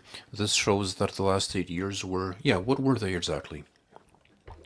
Thank you very much for the invitation. And when Edwin calls and says we need to talk, I never expected to talk for the conversation to be in such an eminent gathering. First of all, nobody expected the people to go out into the streets in defense of the courts. So when people leave a courtroom, 70% of them are unhappy. Not 50%, but 70% are unhappy. Those who win haven't won enough or feel they haven't won enough. And I'm sure there's research that confirms this. And we ourselves, I think all of us, were surprised that that so many people turned up to protest against this attempt to co-opt a branch of government. In December 2015, the Constitutional Court and then the media, it was a simple process actually, and also co-opting the civil service to hand out signatures, then the court, then the media, and then you get all the power, you concentrate all the power for 8 years, as it turned out. Of course, since we succeeded fairly quickly to formalize our activity and to build up regional structures, because I think it all should be grassroots, it all should be local. Again, apologies for saying this in Warsaw, but you see less from Warsaw than you do from the small village that I come from. So we succeeded in creating regional and local structures in places, in towns and villages where things didn't reach. We started town hall meetings with Professor Rzepliński, or the former head of the Constitutional Court in really small town Poland, to tell people the truth and to share the knowledge. So on the one hand, there are protests that are the outcome of emotion, and also the other branch of our activity was educating society. That's what we did in the meantime between protests. Again, it's a great effort. It's thousands of volunteers that needed to be involved. When our structures We have 20 offices all over the country, and in our management boards, we have over 300 people. We have regional branches with boards. Again, they might be larger because we expected to have more members than we do. At the moment, there's about 8,000 of us, but people gravitate to us. You mentioned the civic control, monitoring of the elections. People did join in. In 2023, they volunteered to monitor the elections. We had 27,000 volunteers. And so this gives you an idea. We needed to train these people and give them certificates or diplomas, or again, certificates that needed to be hand signed. So 64,000 signatures, because you needed 30,000 documents or certificates, each of which had to be signed twice. We had 300 regional coordinators who made sure that the monitors went to the polling stations. Of course, we wanted to avoid overlap. There was a computer system that made it easier. And this is a system that we were able to put in place after the 2020 presidential elections. We had 4,000 monitors, election observers, in the second ballot of the presidential elections. Then we had 20,000 observers, monitors, who we know were at the polling stations in 2023. So I'm saying what happens at a grassroots level. Obviously, in Warsaw, it's easy to go out into the streets. There are 17 organizations you can join and do good things, but in a small town of 20,000, there's much less options. So fewer options. So you need to show people where they can do good things, how they can contribute. If there's a lot of people who are dedicated, who are committed. We don't even know about them, but they come to attend meetings with like Adam Michnik, editor of Gazeta Wyborcza, and also join in. They approach us and say they want to hold a meeting back in their own town, and that works. So everything that happened in Poland, it lasted so long because the government was like applying salami tactics. When we said they wouldn't do something, they went ahead and did it. It was incredible. Nobody expected the Spanish Inquisition, but bang, here it shows up. So first it was TV, then it was the Constitutional Court, then the Supreme Court. Now the people are learning the truth. People are finding out exactly. For instance, yesterday there was a hearing on how the Ministry of Justice operated. It's inconceivable what they did. But anyway, our example is a little different from what you have in a stable democracy like France. I mean, we're only learning. We didn't have a lot of democracy over the centuries in Poland. About 3 decades maybe, but or several decades.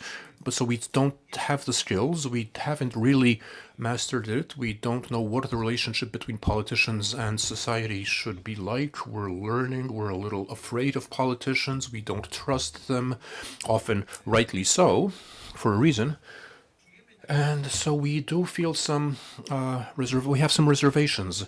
However, this dislike, this emotions, this sense of resentment that the nation feels when they see irregularities, when they see what's going wrong, when they see the injustice and so on, when they also see the cynicism, first of all. And that's why people act, people go out and do something, try and build something new. Now's, I think, the most difficult moment after the so-called victory, because, again, you need to reframe your activities. But there's still a gun. I mean, you still have to have this tool of responding and saying no or protesting when things happen that shouldn't. Okay, thanks. But don't put down the microphone. I'll ask the second question. To what extent this capacity building, did you use foreign experience? Did you talk to organizations from abroad? Was that valuable input? Yes. First of all, yes. but somewhere, but it didn't. First of all, we did. This week or next week, we will be establishing COD International. We will have international branches active worldwide. We hope that this will work well and effectively, because there are things to do all over the place, all over the world. I mean, we did benefit in the last period, obviously. We were able to go on fact-finding visits. We were able to compare experience. I'm looking at Ingeborg. She's nodding. So we were able to see how it's done in other countries. We were able to share our own experience and say what we're doing. But I'm thinking about the early period when we learned everything on our own. We learned from our mistakes up until the year 2022. We learned from our failures and our problems. You know, we had a lot of problems. And obviously, we did have a lot of experts or wise people, smart people who came in and helped us, advised us how to run and manage a large organization like ours. Somebody said something here about what we have in common, what all our countries in common. I think all European countries are connected by social media, through social media. All the contacts you build up at the early stage, these are in social media. We don't have anybody from the UK here, but I checked. I mean, I was in the UK. In the UK, the anti-fascist movement, every street has their own Facebook group. So the British anti-fascists got together online. And the success, I can remember what it was like with the women's strike. We helped organize that in small towns around Poland, where we were in touch with the police in Warsaw. This is inconceivable. We told the local police where counter demonstrations were being organized because we had our people infiltrating the fascists. We have, for instance, where they were planning to meet in or show up in a town. So I got in touch with the local police chief and said to send policemen because there might be violence. Because so I was able to do that, and I think social media did a lot of bad. Of course, communication in social media can be awful, but it's also done a lot of good. They did a lot of damage, but also a lot of good. But it was useful in cooperation and communication. Cooperation, the fact that we were able to win last year's elections, that's not our success, but it's all the outfruit of cooperation of many organizations that got together and did things that didn't overlap. They didn't get in each other's way, but they helped one another. And again, the anti-referendum ad, the commercial, we had over a dozen organizations coming together, and we did so we had the reaches. Thank you very much. Now, could you hand over the microphone to Mr. Kurzul? And my question is, where is Slovakia now? We had another dramatic moment, the assassination attempt of Robert Fico. Attempted assassination, which he fortunately survived, but he also exploited quickly as a fuel, as a political advantage. There's also attempts to use the state to combat civil society and to control civil society. So where are you now, and how do you see your chances in this struggle, confrontation? Well, first of all, there is no place for violence in democracy.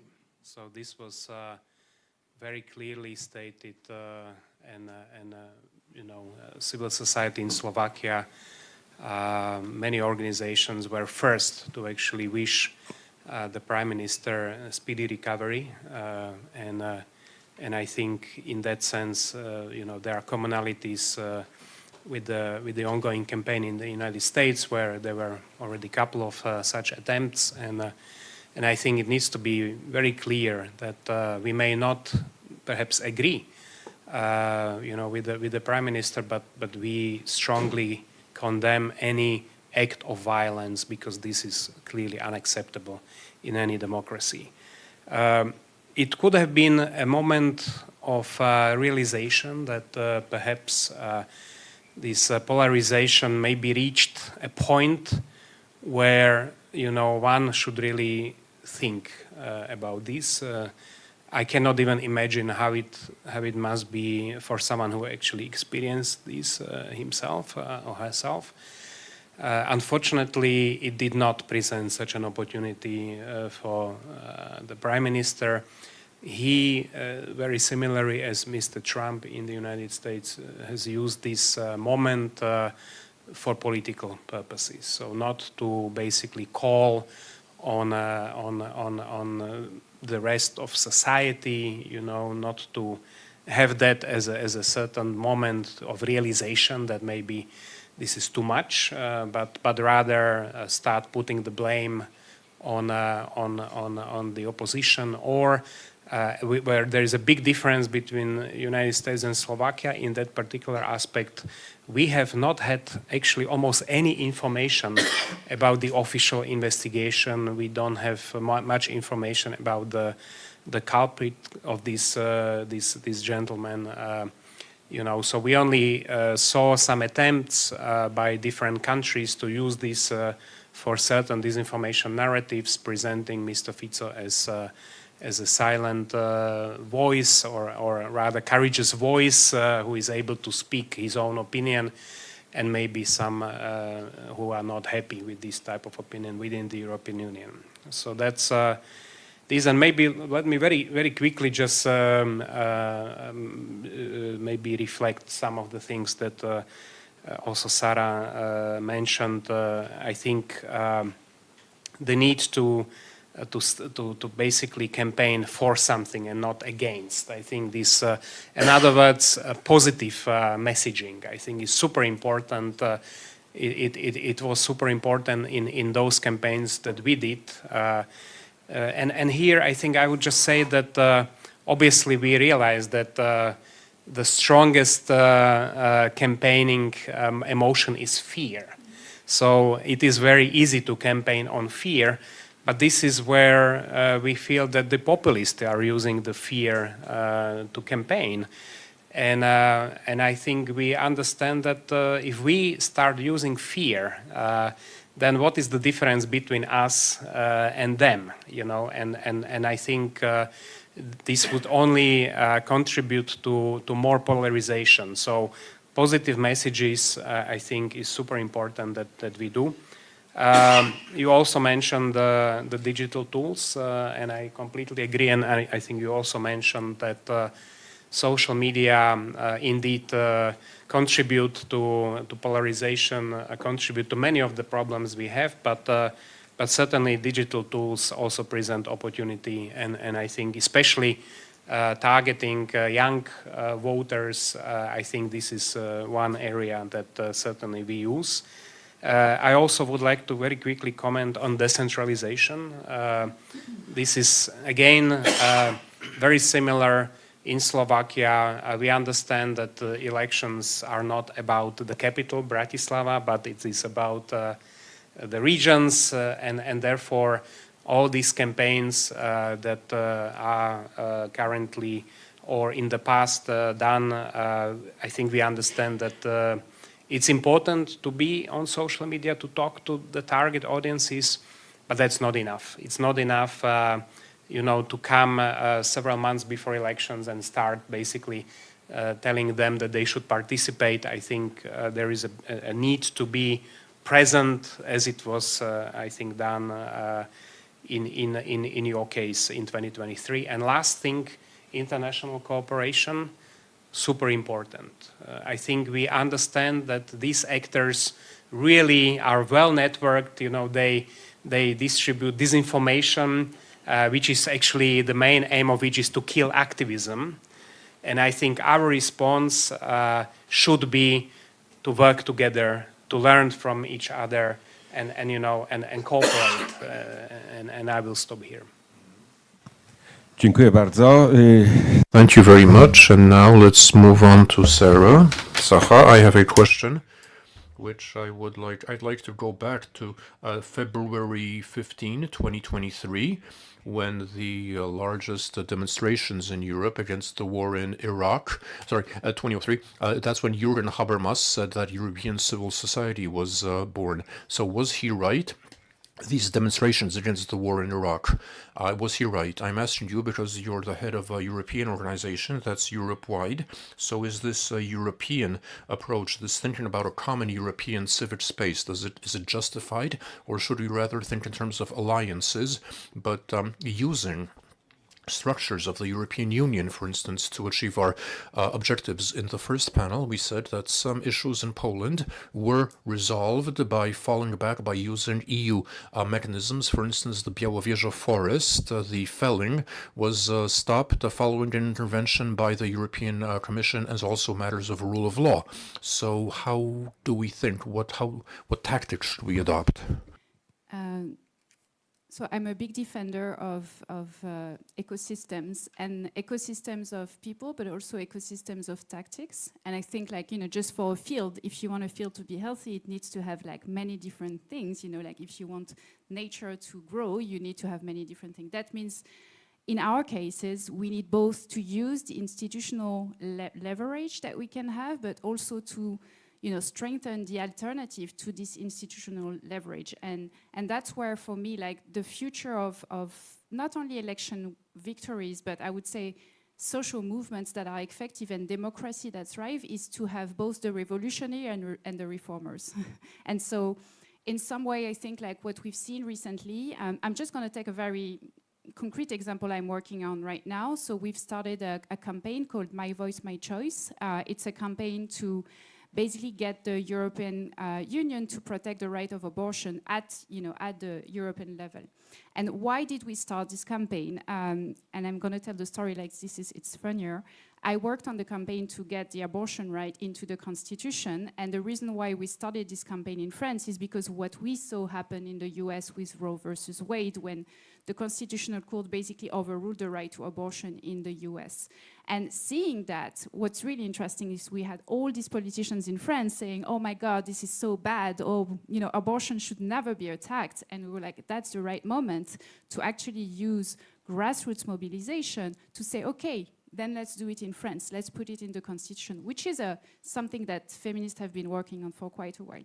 And so anyway, we worked on this, and in that case, we both used the grassroots and the institutional. That means that we had a very decentralized, as you were mentioning, like very grassroots engagement of people to sign a petition, but we also worked with political leaders in the parliament, in both chambers, to push the laws that we needed. So that's what I call like this diversity of tactics. Neither did we say, oh no, we don't go close to politicians because we don't trust them, nor did we say everything will happen because of the will of one single political leader in office. So after we won the constitutional, the abortion right being enshrined in the constitution, I started talking with one of my friends from Slovenia called Nika Kovac. Maybe you know her.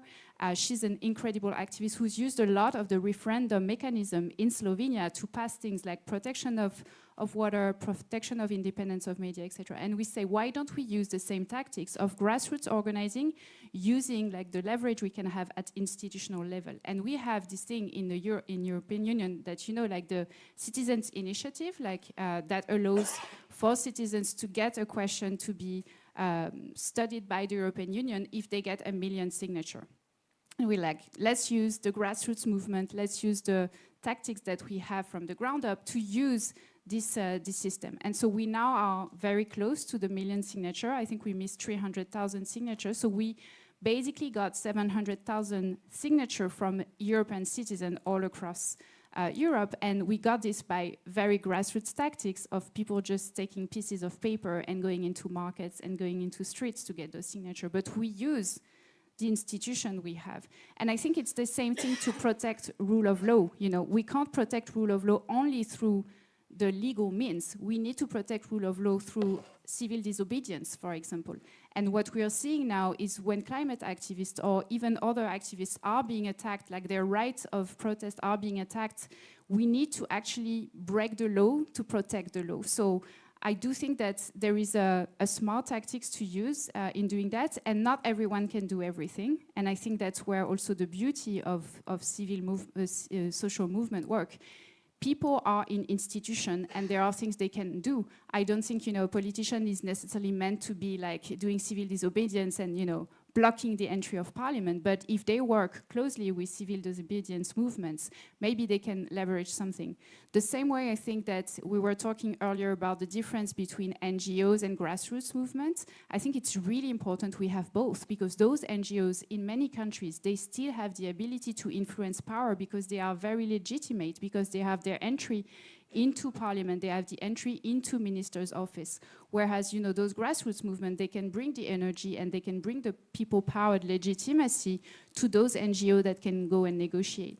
Before I used to work at Change.org, as you mentioned, and I think a lot of the work we've done is help people affected directly by issues to start their campaign, but then connect them with NGO, like that have been in the country sometimes for thousands of years, hundreds of years or thousands of years, to actually be represented in office. So I don't know how much I answer your question, but my conclusion is we shouldn't have just one tactic, and we should make sure that everyone's doing what they are best placed to do, and to have a very, very a coordination and coalition that are based on trust. I think it was mentioned earlier by one of the panelists that it's not only about institutional coalition. It's not about these big NGOs that will shake hands on a written paper. It's about people. And when you talk about coordination at the international level, we need to meet each other.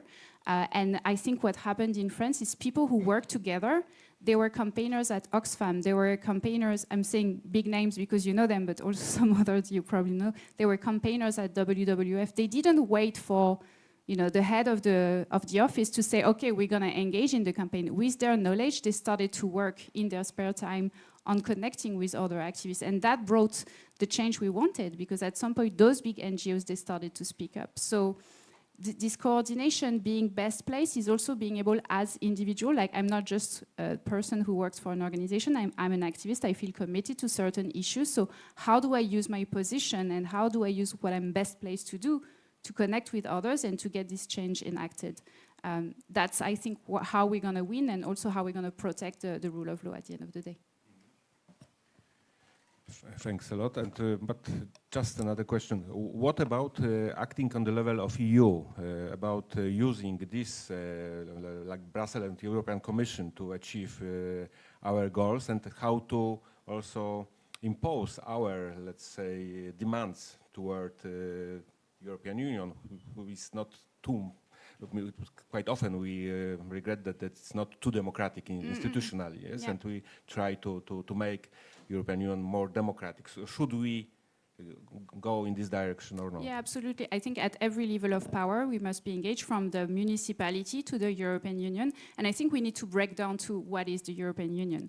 One of the things I think that anti-democratic forces have done very well is to tell us that this is just a black box and we can't do anything about it, and that's not true. That isn't. There are actually people who are elected, either it's our head of states or our MEPs in parliament, but also there are a lot of people who are active in lobbying into those spaces.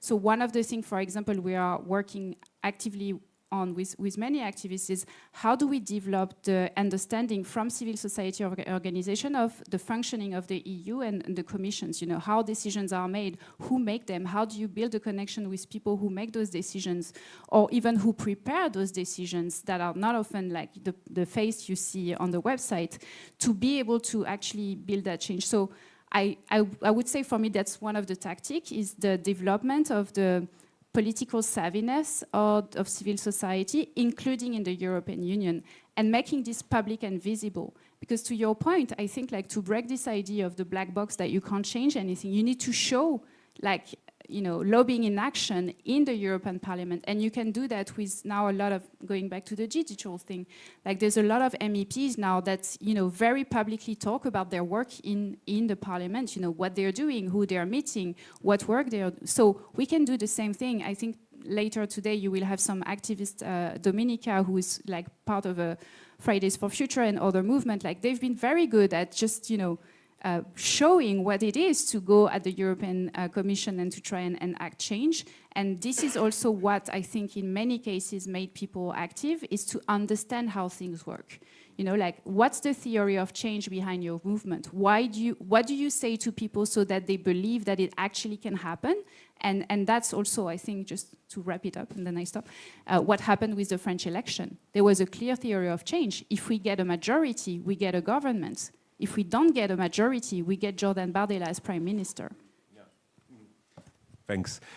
To moment, w którym chciałem zaprosić Państwa do... And now I would like to open the discussion to you, dear audience. Maybe over to my colleague who hasn't asked a question yet. Further down the rows. Very briefly, I beg to differ as an Englishman, as a British citizen, rather. When it comes to self-organization in the UK, through social media, there are two sides to this. A regressive mobilization after what happened in Southport, the killing that led to those very radical protests and attacks against migrant persons and non-white persons. That was also driven by social media. So it's not just a positive social organization, there's regressive social organization as well, and we see this in all movements. In the UK, halting that dynamics was the dynamics was halted by the state stepping in, and summary courts, summary trials. We wouldn't see that in Poland. What went wrong in Slovakia is my question. What went wrong there, and what should we watch out for so that we don't go the same way? Oh, thank you. Somebody else, and then we will respond, and then we'll get more questions. I have a question for Mr. Karaś of the KOD, the Committee to Defend Democracy. I keep hearing recently in our NGO bubble that things were so easy under law and justice. It was, you just had to go out on the street, make a placard, protest, and go home. And now, today, many of us are either have access to the bubble of those in power or know people who have access. So I have two questions. A civil movement like the KOD, the committee, associated with the parties of the opposition back then, are you ready to receive, are you open to criticism? Are you ready to go out on the street if the government doesn't deliver on their promises? Question two, do we have resilience in case the right comes back to power? Because I don't really know if civil society is ready for a scenario in which in 27 law and justice and the Confederation get back into power. Would anybody else like to ask? If there are no further questions, keep reflecting, and then now we'll answer the two questions asked. For this question, I think you already mentioned that in mentioning this specific horrific example, I mean from UK, where we see the impact of disinformation, and unfortunately, lies were always part of political discourse, but having now social media is basically changing that vector of dissemination, which instantly you can reach huge crowds. What went wrong in Slovakia? Well, our society is really vulnerable to disinformation, specifically disinformation coming from Russia. Russia has for years exploited these vulnerabilities. They have very good information on these vulnerabilities, and unfortunately in Slovakia this has been really exploited quite efficiently, to the extent that even question of who is responsible for the Russian war in Ukraine can really create very results where people hesitate to point out clearly to Russia, but they really quite often would also point out to the European Union or US for very sort of hard to understand reasons, because historically speaking, we have been only benefiting, let's say, from being in the European Union. But so what went wrong is basically that the state has not paid attention to these disinformation campaigns. The current government actually contributed to dismantling most of these monitoring units, which were put in place under the previous government and are able to at least detect these type of narratives, because I think this is important to building the resilience. I think we need to have a good mechanism of understanding what is the scale of this, not only the narrative, but also the infrastructure behind all this, where again the social media unfortunately really contribute to this type of negative effects in the society. So overall, I think again the fight against disinformation really requires coordination between different parts of society, and again ideally institutions cooperating with civil society.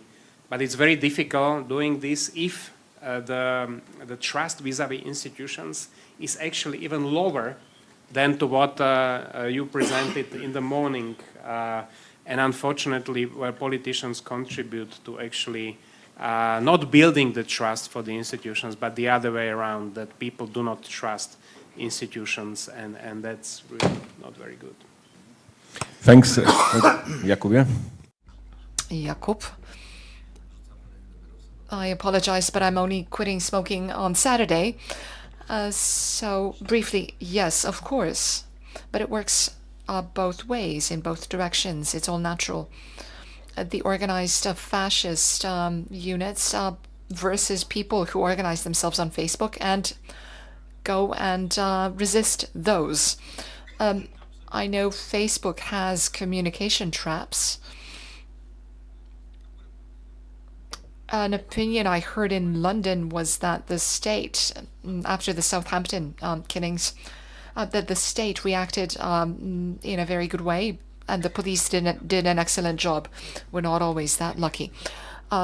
But getting back to the other question, I don't know if things were easier under law and justice, because Beata Kwiatkowska from Gryfice, who came out and stood in the market square alone, and people would pass her and spit at her, she didn't have it easy, I guess, to put it euphemistically. That's the reality in small towns. And of course, we are not uncritical of what the current government is doing, and that's clear, and we've expressed it on several occasions. Right now, we're not pulling out the guns because we need emotions, and I don't think the emotions are there yet in society to go that far. And as you rightly pointed out, there are other methods.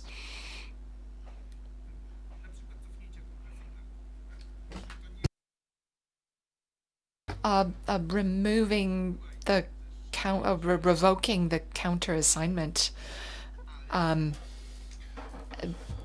It was revoked, and these methods are sometimes referred to as other kinds of pressures. So we need to monitor every government, whoever they are. So as for 2027, it all depends on how the current government, what they do. Because my belief is that the previous 8 years led to such an outpouring, such a crisis in social emotion, and that this victory on the part of the pro-democratic forces was inevitable. It was hard for me to imagine, with 74% of eligible voters going to vote, it was hard to imagine that the right would win. In '89, this was the most important elections in our history. We were voting against communism, and only 62% of voters turned out. So it's hard to say if we're ready for 2027. I think that we are currently retuning, recalibrating ourselves. We are adjusting to the fact that we have a new government in power, and our expectations have changed, our demands have changed. One of you said that you cannot build a campaign on fear. Well, we had it easy. We didn't have to tap into fear. All we had to do was quote the wonderful authorities we had. That the fear just sparked itself. I think the biggest danger is that we could allow for various movements or social organizations to become depreciated. And this depreciation causes mistrust in NGOs as such. So if there's mistrust, there's no cooperation. If Ziemowicz-Szczerek writes in an article that the person shooting at Fico was like a Slovak version of the Polish KOD, the Committee for Democracy, that's just ridiculous. But these words have consequences. They make waves in society. And they're offensive as well. So we need to be very careful, because if we discourage people, if we demotivate them, if we lose their support, like it's happening now, the expectations were huge. Now they're not being, the promises are not being delivered on. There's lots of complaining. But if that spreads to NGOs and social movements, that negativity, then things will simply scatter. We cannot let the next government to be a coalition of Law and Justice and Confederation. We all realize they'll stop at nothing. After the last speeches by Kaczynski, who wants to introduce something like a constitution, but not a constitution proper. It'll be above the constitution. Hearing that, I'm beginning to worry not just about his mental state, but about what could happen in 2027 and onwards, and I see risks here. That's all. Anyone else? Has anybody thought up any more questions? I see two hands being raised. Elżbieta and Krzysztof. Question to Sarah, because it's really fascinating for me to observe those coalitions that you've mentioned in many contexts, and in France it seems to be working very well, also from my observation. And my question is, what is the glue that glues these groups together? Is this a common political goal, common enemy? Is there something that we can call identity, a collective identity, values, vision of the future? How this process of getting together is sort of done in a way, in practice? Thank you. Dziękuję. Krzysztof? My question is also for Sarah, and I can also speak in English, but maybe I'll do it in Polish for the audience. When we look at the map, this mapping of electoral results in 2022 and 2024 in France, we see the Front National winning in the east and the south of the country. So I guess this is related to a post-industrial crisis, no jobs, unemployment, a lot of jobs were lost, including in the north. Rassemblement National, sorry, winning there. In terms of building positive narratives, do you also take economic problems into account? Do you seek to find a language that would appeal to those people who are probably less interested in the climate and in rule of law, but they have pressing economic concerns?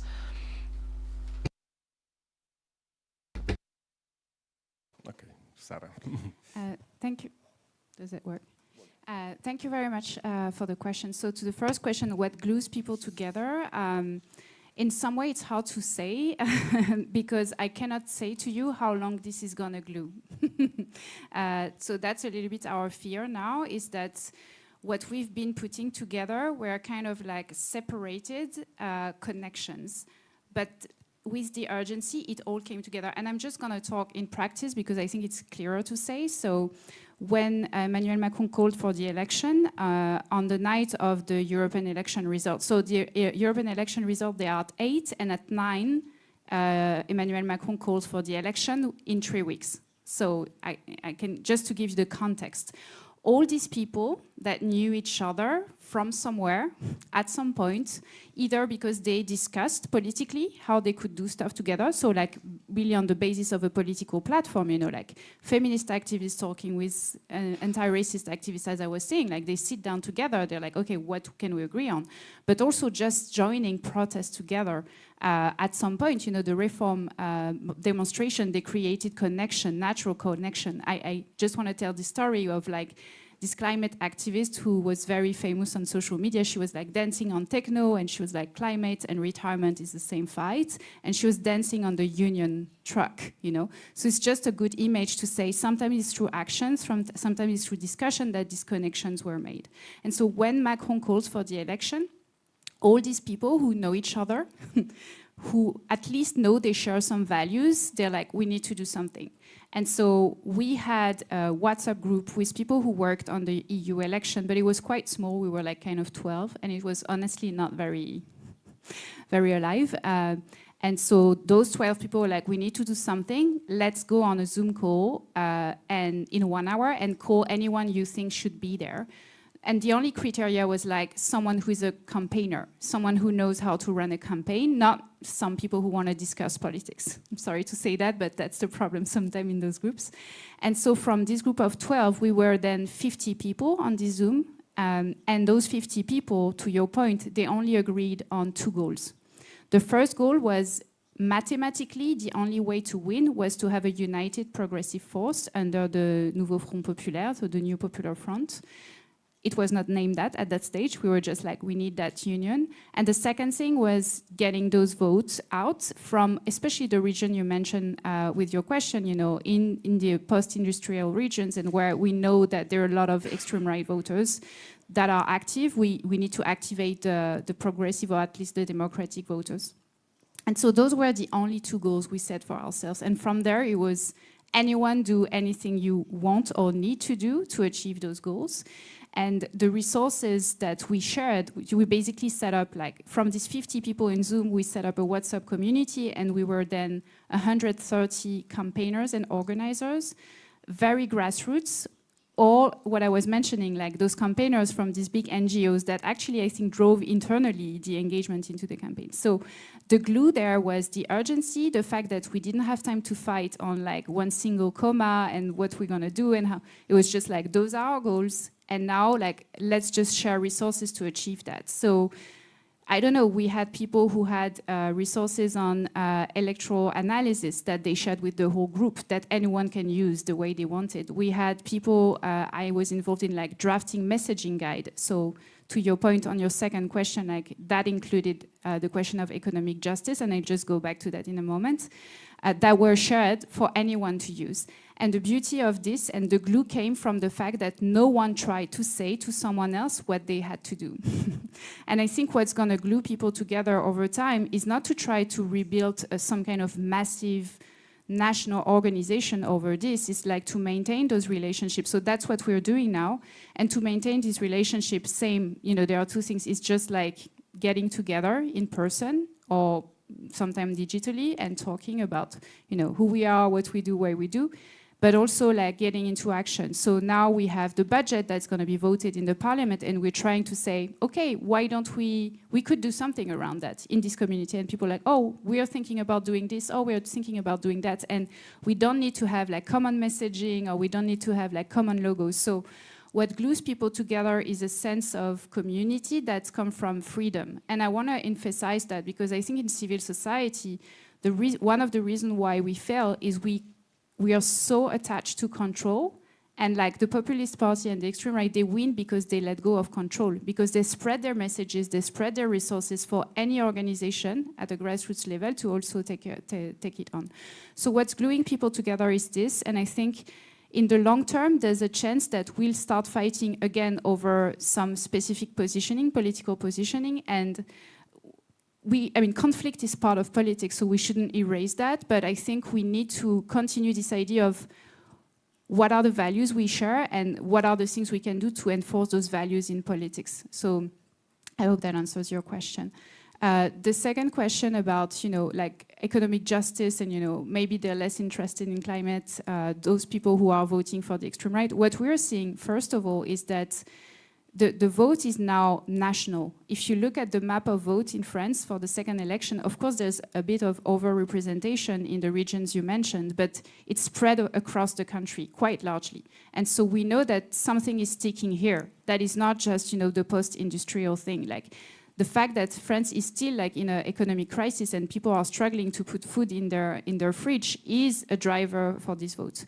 So the way we address that in messaging is actually not to separate those questions, but to kind of blend them in. And I'm referring to the work of Anna Chenker-Osorio, who is a political strategist we worked with for the French election, who has developed what she's calling like a race-class narrative. And I'm taking that because I think it's a good example where we can blend the question of discrimination with the question of economic justice without treating it separately. Because you will have people who say, oh, we can't talk about racism or we can't talk about climate, if we want to take this example, because people care about economic justice, or we can't talk about economic justice because for those people what's important is that they get discriminated against every day. I'm just going to say an example, it's very blunt, but instead of saying we all want to have food on the table, you can say, no matter who we are, no matter where we're coming from, we all want to have food on the table for our kids. And so to blend like these questions into this very simple and crisp idea that people want to have dignified lives, I think is the answer.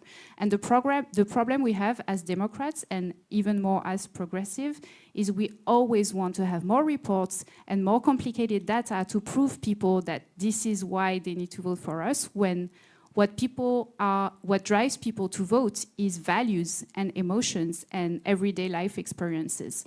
So I don't think we should come up with one new complicated way to talk about economic justice. We should talk about what's been said earlier, like the concrete stuff that happen in people's life, like seeing your forest being completely destroyed or seeing that you're not able to, buy food for your kids are the messaging that are going to drive people. And because this is the messaging that the extreme right is using, and it's quite, it's quite effective. So we should reclaim this, because the reality of the policies of this extreme right power when they get in office is not to make more economic justice.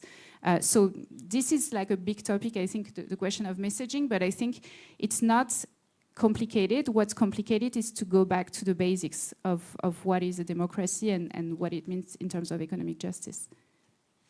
Dziękuję. Zostało nam jeszcze 5. Thank you very much. We have 5 minutes left until the lunch break, until the end of this discussion. So let's have a 90-second recap. And one little question, there is something that was mentioned at the beginning, namely we're worried about populists coming back to power. Slovakia is an example of the resurgence of Roberto Fico, who was after a democratic after a period of democracy, but isn't it dangerous that democracies will take over, will use the methods of populists? They become anti-immigrant, claiming that this is the only way to counter populism, or the state being more oppressive against activists. France is a good example here, trying to soulèvement de la terre. The government tried to dissolve that movement, right? In France, but they have tens of thousands of supporters. So the attempt was failed, was not successful, but the French government still tried. Now the government has Bruno Retailleer, who's not much different, and a Minister of the Interior, who's not much different from the Rassemblement National. So what can we do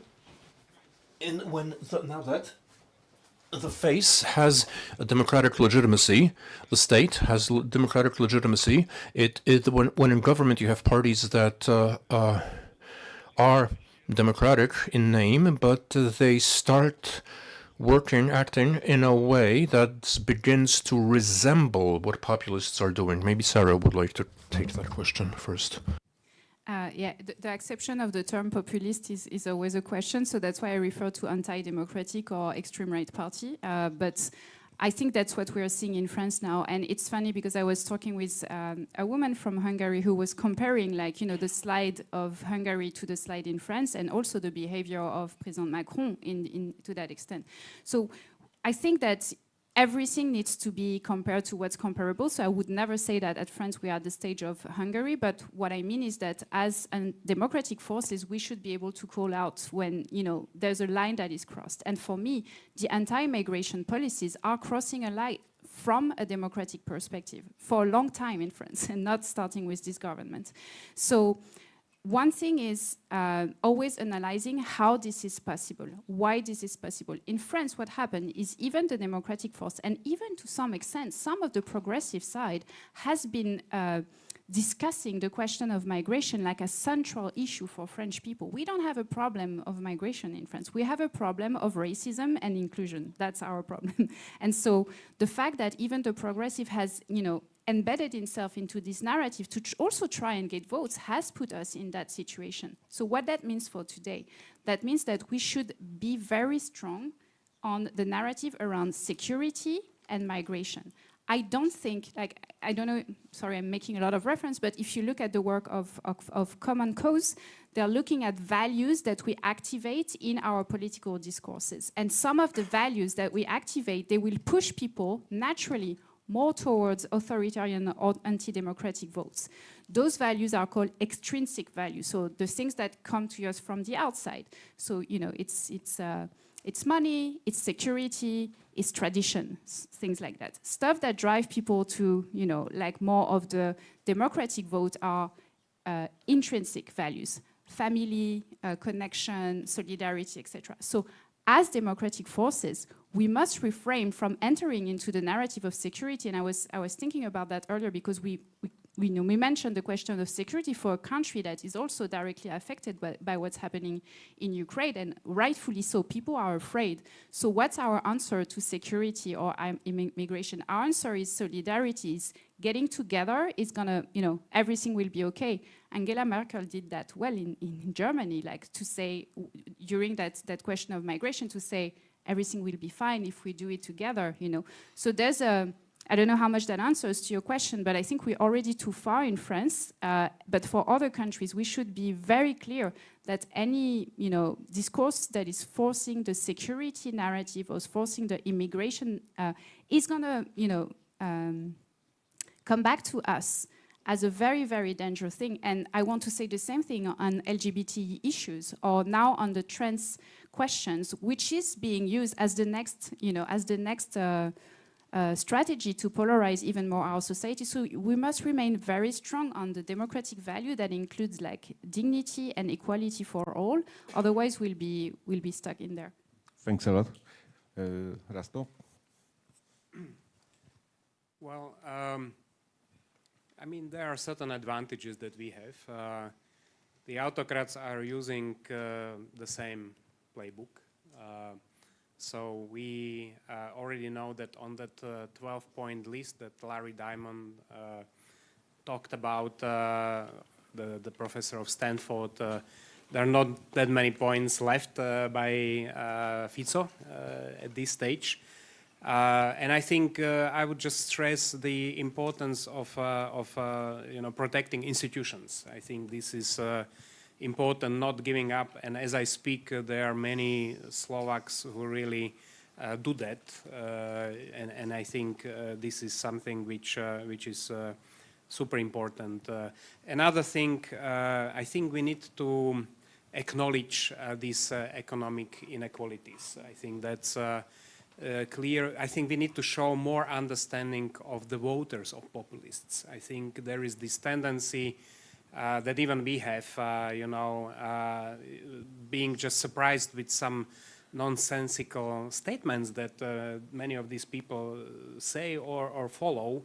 And I think it's not very helpful if we try to label them in any way. So I think showing and understanding what drives them to vote for the populists, I think is super important. And the last thing I would mention, I think we need to keep doing our job, which is basically try to bring these sort of big politics closer to people. Let them understand that many of these things, if not a majority, are just fake topics. You are not going to be affected in any way. LGBTI plus is not really posing any danger. These people deserve the same rights as anyone else, who is paying taxes. So don't let them to create these fake topics, but actually talk about the real topics. I mean, as you pointed out, I mean, topics that affect your daily lives, and pay attention to whether or not these politicians do anything to improve your life. So I think that's what I would say. Thanks. Yeah. Yeah, we're in the easier position here because we are in a process. We're a work in progress. Currently, we're rebuilding and holding to account. So we have persons who are responsible, and also bear in mind that at the end of the day, there's the pen of the president. The president only steps in when he refers bills or acts of law to the Constitutional Court. So it's difficult to say, because if I were to ask Democrats whether the way public television or public media were taken over by the current government, I think it would split 50-50.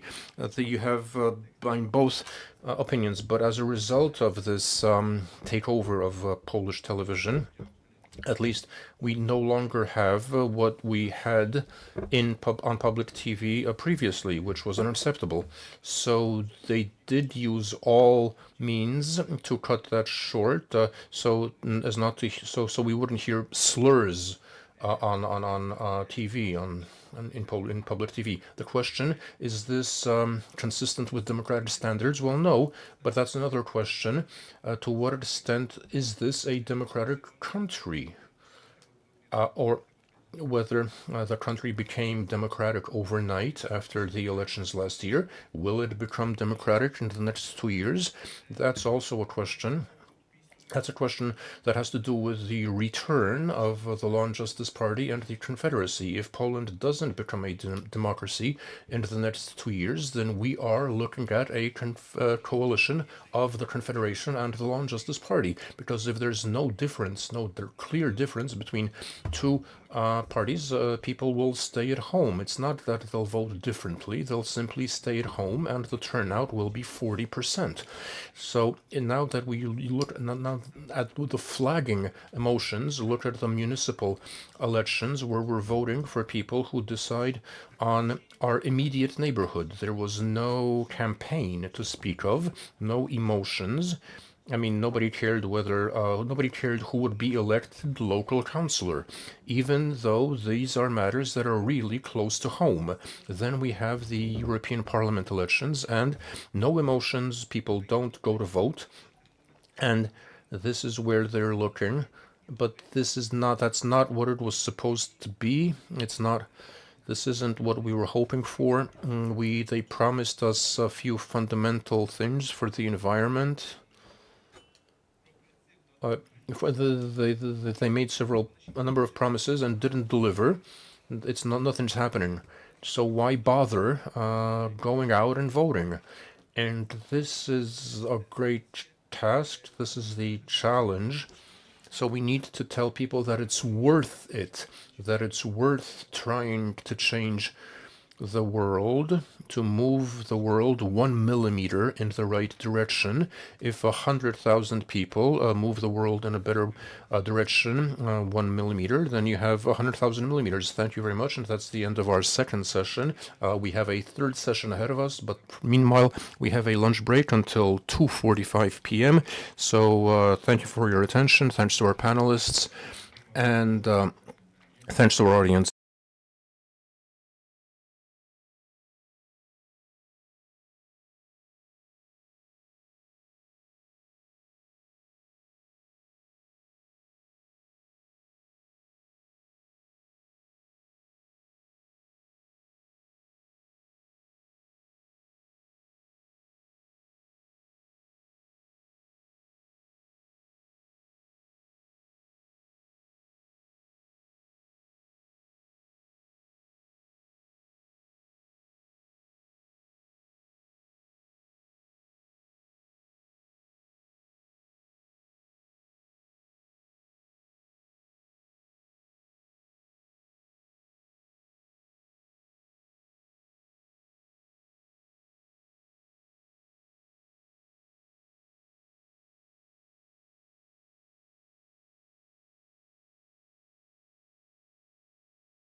Okay, in that case, let's begin. Ladies and gentlemen, welcome to the third part of our conference. And in the first two parts, we heard about the role of civil society in opposing anti-democratic tendencies, if not autocratic, and anti-democratic tendencies in other countries. In this part, we would like to look at how a year after the elections of October 15, we will be talking mainly about Poland, where we stand as representatives of organized civil society in this new reality. And before we do that, I would like to introduce our speakers, our panelists. We have Agnieszka Kosowicz from the Polish Migration Forum, Joanna Gzyra-Iskander, currently at Feminoteka, but we met in the campaign Our Ombudsman, and at the Women's Rights Center, we have Dominika Lasota from the East Initiative, previously a youth climate strike. We have Kacper Nowicki from the Varia Poznania Foundation, which is about education and participation. And we have Małgorzata Szuleka from the Helsinki Foundation for Human Rights. As Paweł Marczewski, or when Paweł Marczewski was presenting the timeline of events that in a way shaped the development of civil society over the last years in Poland, I think that each of us here has their own timeline, which has events that are close to them, that they feel particularly attached to, and things that were skipped over, that were... So when we said that we have an organized civil society, we have civil NGOs, we have non-formal movements, and we also have activists, we have individuals, all of which creates a civil society. I thought that we see things, and in this timeline we see things that are outside. But when I thought back to those 8 years, as I saw them, very many things that happened weren't visible. And one invisible thing was, well, the first meeting, not publicized. So one thing was just after Law and Justice took power, there was a meeting of 10-15 NGOs that closely read the program of that party and weren't surprised. Kuba Karyś said that at some point people were surprised at the salami tactics. These people were not surprised. They knew what was in store. They knew what would happen. And this was the first initiative, the first networking, first attempt at creating a network of cooperation. When I think back over those 8 years, for me, as someone who's been in NGOs for years, for a long time, it was the networking, which was a new quality, sharing resources, sharing know-how, the sense that we would be at the front lines, that we would be under attack. We knew that we weren't the first. It happened first in Hungary, and a lot of what happened in Hungary was introduced here, or we were expecting sort of what would happen.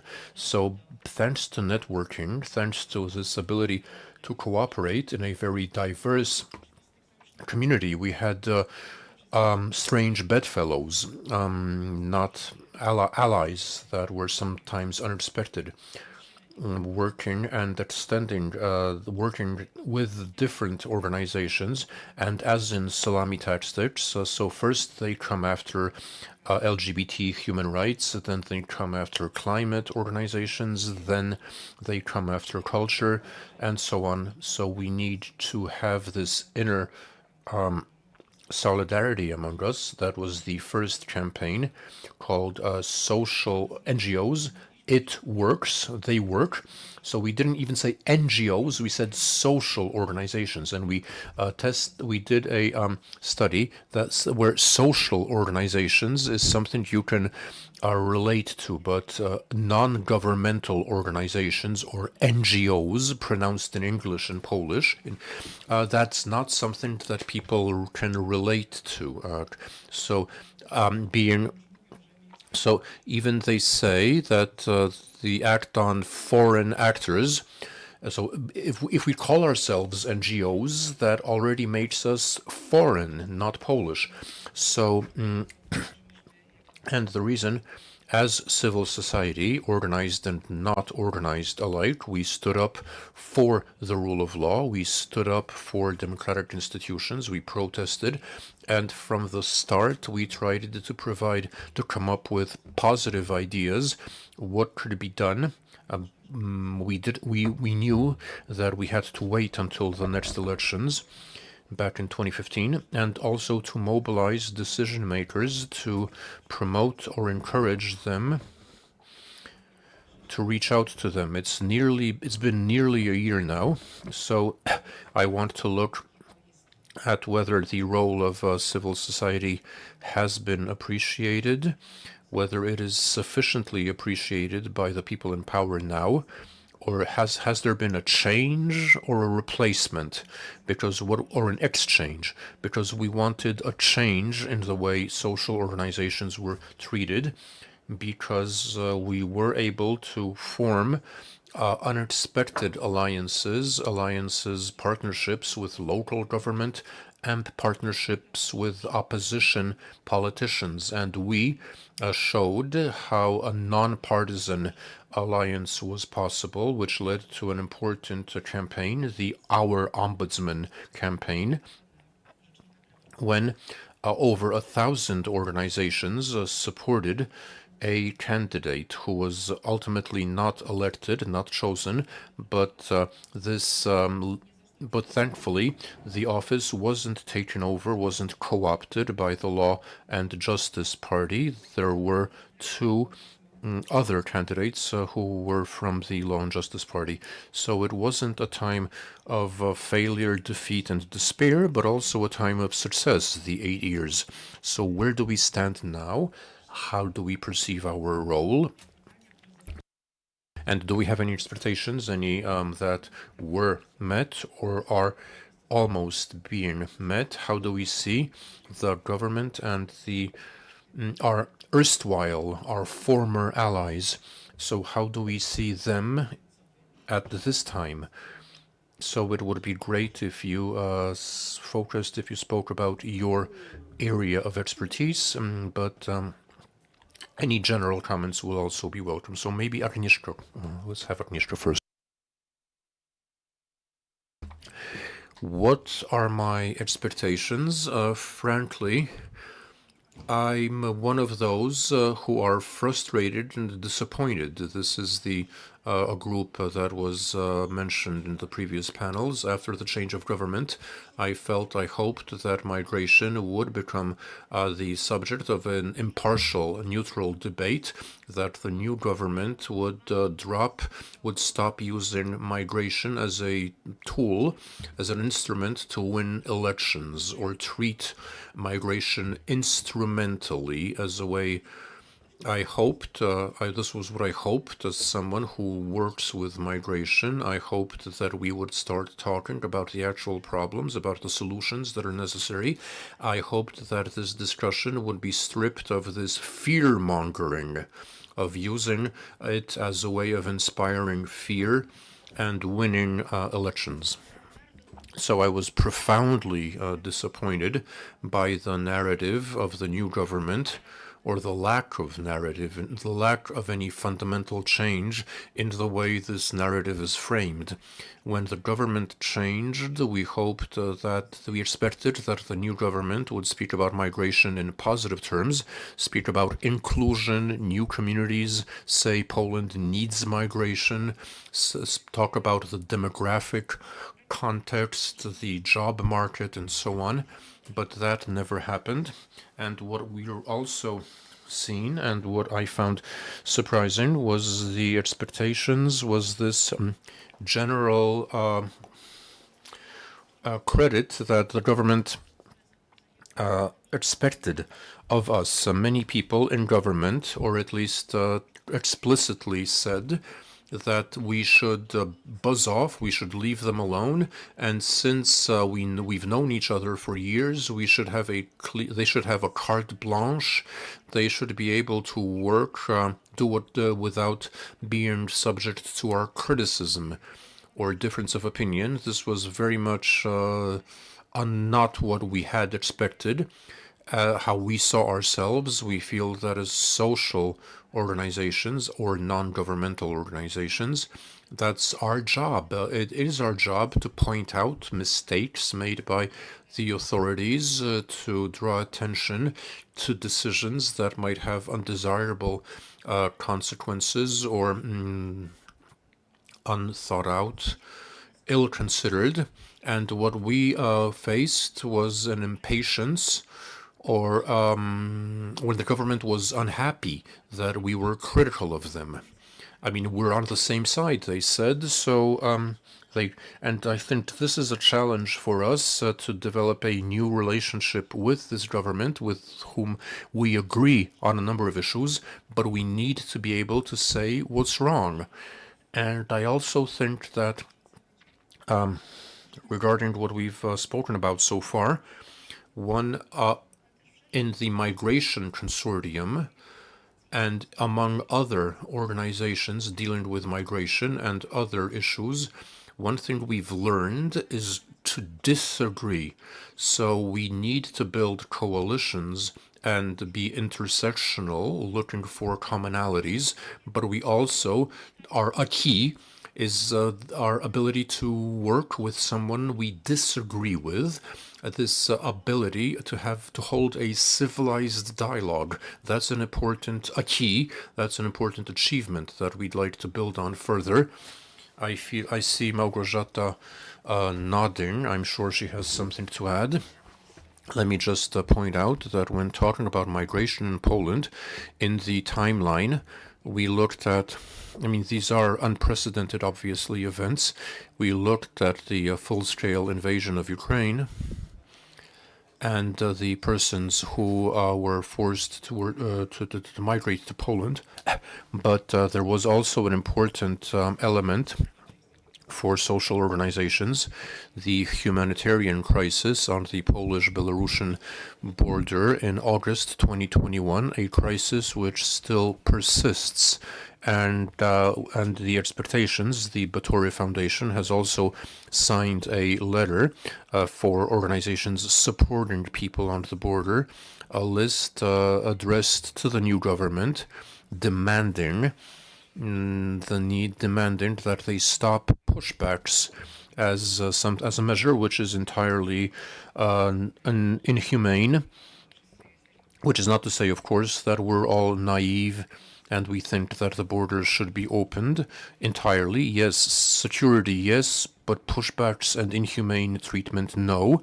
So you can't put people at risk of torture in Belarus. So thank you, Eva, and thanks for having me. When Agnieszka said that we learned to disagree, she was looking at me, but I hope it wasn't Freudian somehow. But I fully agree with what you said, and I have three things that I've been thinking about all day. First of all, regarding expectations, like you said, Eva, Iga Świątek, Polish tennis player, first seed when she was so the pressure related to being the top seeded, first seeded in tennis. She said that she worked a long time to prepare for defeat, for failure, and success. I think that it took us much time. I think that Polish society wasn't ready for success. I'm not sure you remember your emotions on October 16th. It was this sense of disbelief. But as for us being not unprepared for the change, I have a couple of observations, one of which comes from something very close to my heart, which we romantically call the struggle for rule of law, although I don't like that term. So we spent a couple of years believing that everything has been thought up, that we know what to do with the Supreme Court, we know what to do with the so-called neo-judges, we have the draft legislation, and we need to just put it into effect. But when we started looking at that draft legislation, and it turned out that we don't have thorough analysis of the impact on the judiciary, that some solutions are unconstitutional or inconsistent with the European Convention of Human Rights, there was this resistance, reluctance, and also a debate, which leads me to my second point. Why weren't we prepared for the changes? Because we spent 8 years living in the simple paradigm of us against them. The authorities, the government, were different ideologically, and also it was a tribal split. Jakub Karyś recalled the co-opting, how they took over the public media, and the present government. And the Helsinki Foundation was very clear. It pointed out that the mechanism was that politicians are not entitled to decide who's on the board, the management board of public media.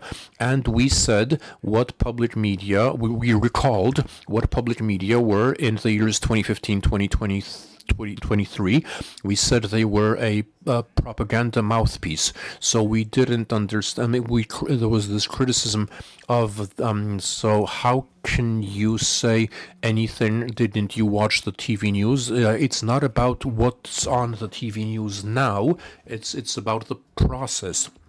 You don't want to do the same thing. And then there were other examples. The border is a great example. Imagine what would happen if this act, the act on rules of engagement, or actually failure of lack of accountability for use of arms on the border, what would have happened if that law had been introduced a year ago? And this leads me to point 3. Us being unprepared as a civil society. We need to do something about I'm at a loss for words here. I'm at this tangle of problems, polarization, identity, as well as our methods that were enshrined or that criticizing the authorities, that there are times when we must speak out and criticize what the authorities are doing. And so the purpose is not to weaken the government. It's not done to weaken the government, but constructive criticism, if we have a constructive interlocutor, can be supportive. But that can be naive at times. And as when you want to know about expectations, Eva, I've been with the Helsinki Foundation so long that I remember the first Tusk government, and I remember what they said about castrating pedophiles, fighting designer drugs, and so I feel I've seen clamping down on designer drugs and synthetic legal highs, so-called. So I feel that what the problems being faced by this government need to be addressed from different perspectives. Various perspectives. So the rule of law, the judiciary, is no longer a legal issue. It's social, emotional, psychological. Over the last year, we didn't we didn't see the effort, the trauma of judges who were subjected to disciplinary proceedings or harassment. And all of this, affects the way the judiciary is being reformed, and the human rights perspective that we represent is one of many perspectives in this process valid. This government will not be the first or the last to reject this perspective, but the one thing that still surprises me is how easily it comes to them. So this issue of the people in power not agreeing to NGOs being the guardians of rule of law.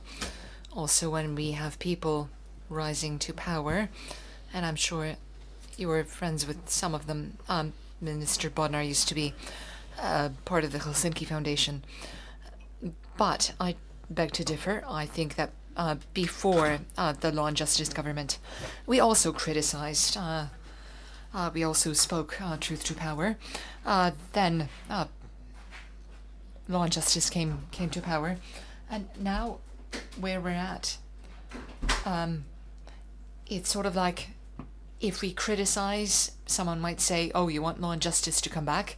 Well, no, lack of criticism will bring about the return of Law and Justice and other anti-democratic parties to power quicker. Kacper, wanted to touch on this subject before you asked the question to Mr. Karish. You were involved in many participatory processes, and I think you have something to say from that angle too, when it comes to how the government functions and what our expectations are. Good afternoon. Is this working? So I have a problem here. I'm at a loss. When Donald Tusk first became prime minister, I was in kindergarten, and my entire civic life only began when Beata Szydło was prime minister. So that sort of puts me in a different category. There are three things I'd like to mention. Time is an essential factor. I'm saying we, myself and others, we started with teachers' strikes, defending the courts. So on striking on behalf of two professional groups that aren't really close to the hearts of young people. But at that point, we started thinking of ourselves in the country, in the state. Then there were climate strikes, women's strikes, lost, equality parades, pride parades. That they're still around, thankfully. And then there was October 15th, and we helped many of our good friends in the opposition do their campaigns. But it's worth underlining, we know these people. I have tallied up that I know about a third of Parliament, which is very bizarre, maybe for somebody my age. But we were out on the streets with these people, and what? We were very needed before October 15th to help with the campaigns, distribute flyers, to speak out on behalf of young people support so-and-so, gays support so-and-so, climate activists support so-and-so. And then what happened? It's been a year since the elections. None of the promises have been delivered on. There's not even a law on student rights, pupils' rights. So for me, as somebody who only remembers the time when there was a very clear border between this is your enemy, it's they're called Law and Justice, they hold all the state institutions, you can do nothing against them, and on the other side of the barricade are all the NGOs, all of your friends from the opposition. We're fighting together, and everything is clear. Several years ago, Kinga Dunin, when I was still an embryo, she wrote an article about false friends. And unfortunately, I increasingly see, I look at people in power, in parliament, in the state companies, in the labor unions, and I have a feeling that these are false friends. So that is one thing. It's about the time that has passed. Second, the continual failures, continual losses, the fact that we are growing weary of fighting, and the times are better, but the weariness comes from the failures. What exactly have we won since October 15th? The Constitutional Court? No. The courts? No. Well, we won on in vitro. That's great. That's an advance. Abortion? No. I'm not going to list it off. We all know where we're at. There's no victory. And unfortunately, I'm not convinced there will be one after the presidentials. Will Marek Sawicki get us abortion or other things after the elections? I also asked about 2027, because between the presidential elections and the elections in 27, there are 2 years and 7 months, and that's very little time. This coalition won't vote in many progressive laws, and we know this, regardless of who is our next president, whether it'll be Rafał Trzaskowski or Sławomir Mencen. I don't think so. I don't think he's going to influence anything. And one thing that I fear, one thing I think we should be doing, I think it's time for strong individuals to step in. We have the war, we have the Belarusian border, we have crises, we have epidemics. It's not the pre-COVID world.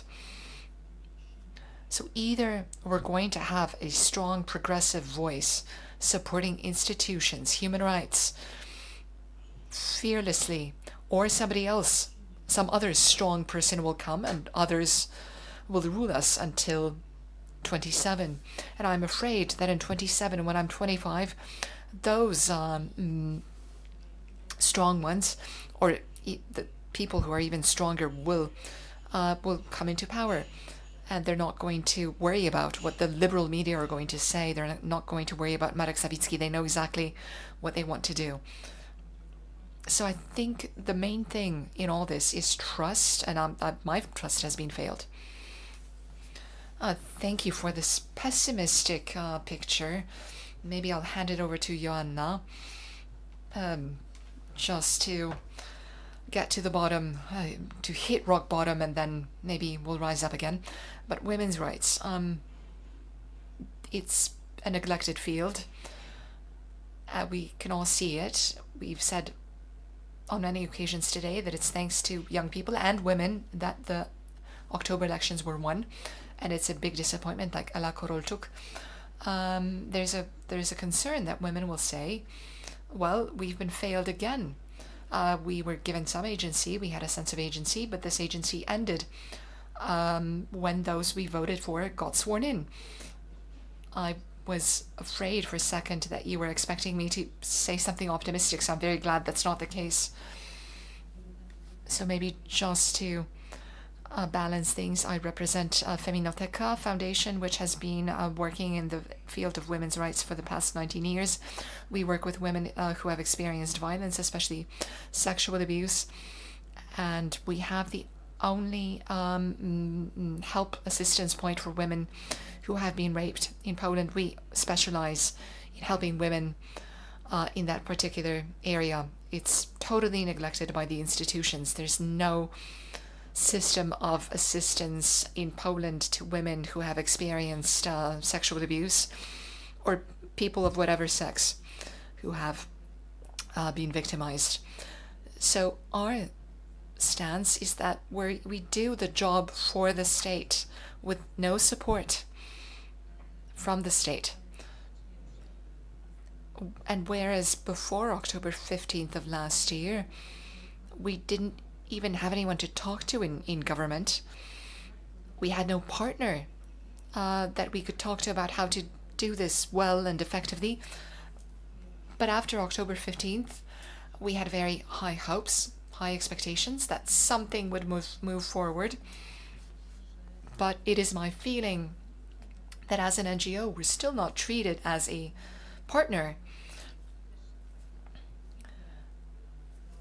And that is also how I see the role of NGOs, as a pool of expertise, a resource. We are the people, we are the ones talking to women, we are the ones helping them, we are the ones who have been in contact with organizations like in Ireland that have been running such points for the past 40 years. And we have the know-how. So just to focus on our rape victim assistance point, are we going to open up more such points? Well, no, because it's not up to us. It's not our responsibility. It is the state's responsibility to finally start handling this problem. Not to mention the other issues that we are obligated to attend to in light of the Istanbul Convention, 10 years since its ratification by Poland. So our expectations for the time being have been disappointed. And the only difference I see now in my field is that we don't have to explain to anyone in government that these things are important. So at least we're past that stage. But then we're stalled because there's nothing happening. There's no action being taken. Alluding to what you said, the mobilization of women, the high women turnout, the Feminoteka also played a part in mobilizing them. But I think that was the point. Everybody added carried their load, added their share. So I think that at least for the time being, women do have a right to feel disappointed, disillusioned with the attitude of the government. And it resonates with me, what you said, about how the person who becomes president in 2 years, or sooner, it really doesn't matter who will be president of Poland, because the votes in parliament on abortion showed that it's not the president that's the problem. The problem is in parliament. The problem is in government. And I hope that our MPs, our politicians will come to their senses. Otherwise, I think we're headed for the sort of fate you just described in 2027. Dominika, last but not least, but I'm really hoping that you will bring us some optimism, because against all adversity, you're the author of ideas of how to turn failure into success. Well, I feel I'm under pressure now. I do want to raise your spirits, but I have to say that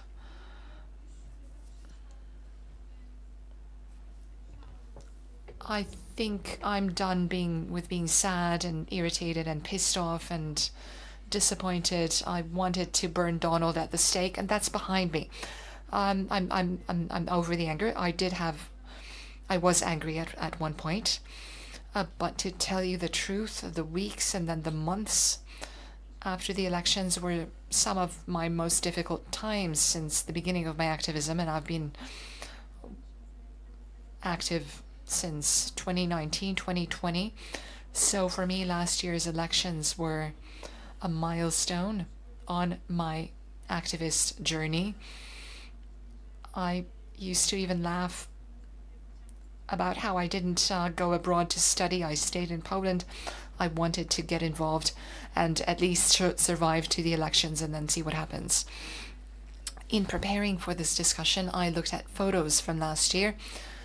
We were doing a campaign called No More Silence, No More Being Silent. And we had all this enthusiasm, and we were going all in to win, to take the prize. And we really believed in it. And when 9 p.m. rolled around and the results came in, after we were all jumping for joy, and I said to one of my friends, now everything's going to be possible. Everything will be doable. And I don't think I was alone to have that feeling. Many of us were equally enthusiastic. We were thinking, oh, we just have to get them out of government, and then all the changes are within reach. And what the coalition back then, the opposition, what they've done, they have given us room to dream, and we were hungry for change over those 8 years of the United Right. We sort of let our imaginations run wild and dreamt of a glorious future. But then the new people were sworn in. Well, we elected the new people. They took office, and then we came up against the reality of our political system, the procedures, discussions, those who pretended to be so progressive. They are the Marek Sawickis, and there are many of them, those who said they would vote, they would take Donald's, they would vote how Donald told them to. They didn't. So the truth came out, and I was really irritated, but at the same time I felt confused, because when I thought back to those words, now everything would be possible. But what exactly do you want to change? I asked myself. What climate policy? But what exactly? So I started asking these questions. I started asking myself these questions, and I realized I didn't really know what would have to change, how the transition would have to proceed. And after talking to many activists from abroad who had brought down non-democratic governments, say in Serbia or elsewhere, and they would tell me, but Dominica, it's no surprise that you don't know what to change. It's hard because transitioning is so much harder than getting those bad guys out of office. And it's hard because there's no recipe. We didn't have a recipe. Nobody told us what to do. We had good intuitions. We knew how to mobilize. We knew how to use up our social energy, our momentum. But then going further, that's the hard task ahead.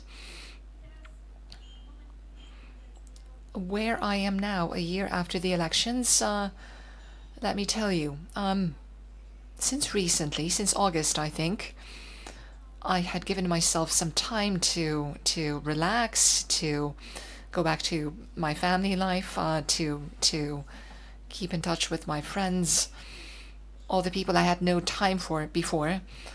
So I essentially gave myself some time to live. I said to myself, it's going to be a very long march. We need to be ready for that. And the political arena will really be very hard-baked for a long time. But the very fact that we are still around, we're active, that is an achievement in itself. And the other issue, then I'm really serious about this, we in the East have to find out what we really know, what changes we want to bring about. What are the details? What is the Poland of our dreams?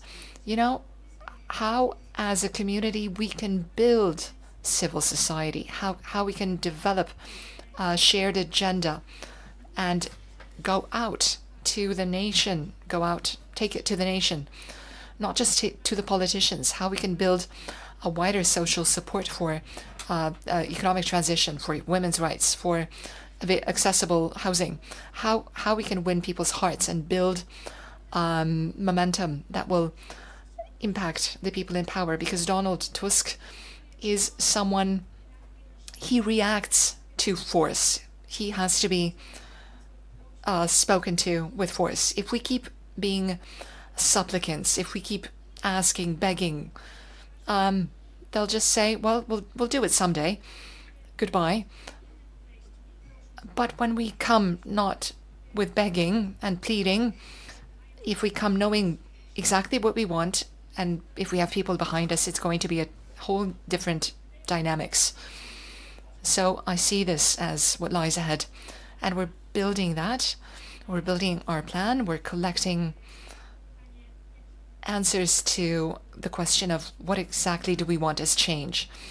And I'm hoping that the next few months we'll spend them building alliances with various other movements and organizations so that we can get those changes to happen.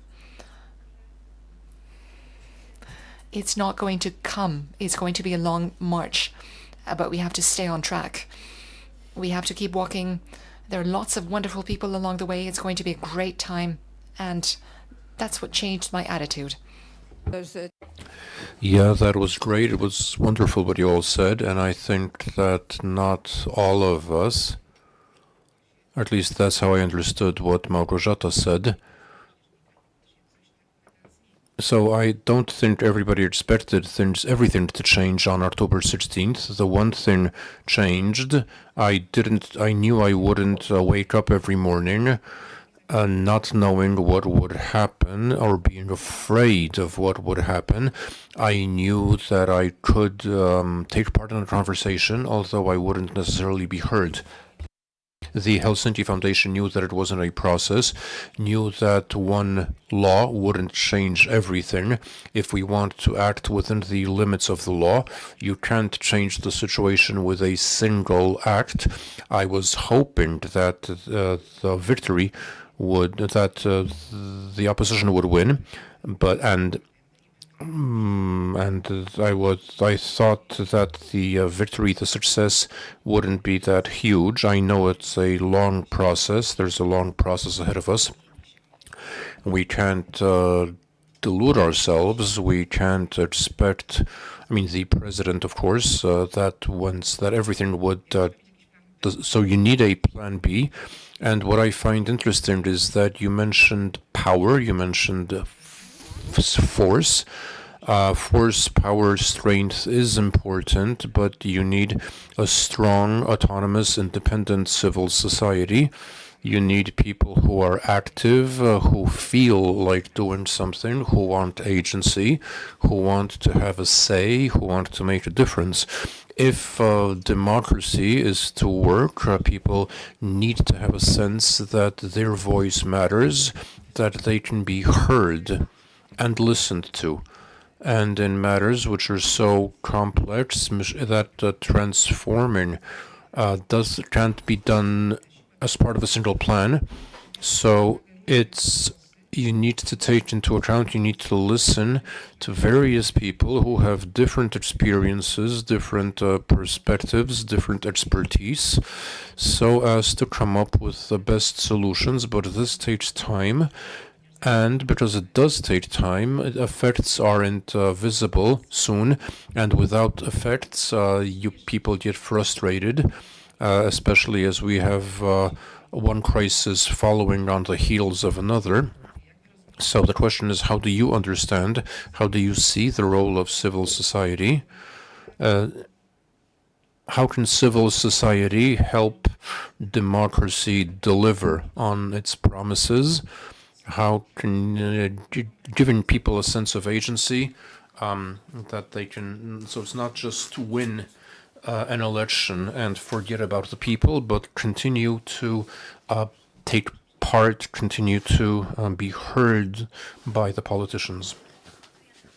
Okay, I have some positive things to say, because I think that as regards migration, when it comes to migration, we had a lot of successes, despite Usnarz, despite the pushbacks along the Belarusian border. That's still a red flag, or a red light situation. The organizations working with migrants, and in our entire community, we had something very positive. So we have the success, not success expressed in acts of law, but success as shown by people. The fact that civil society did take in 3 million people, giving them shelter, work, sustenance, food, and so on.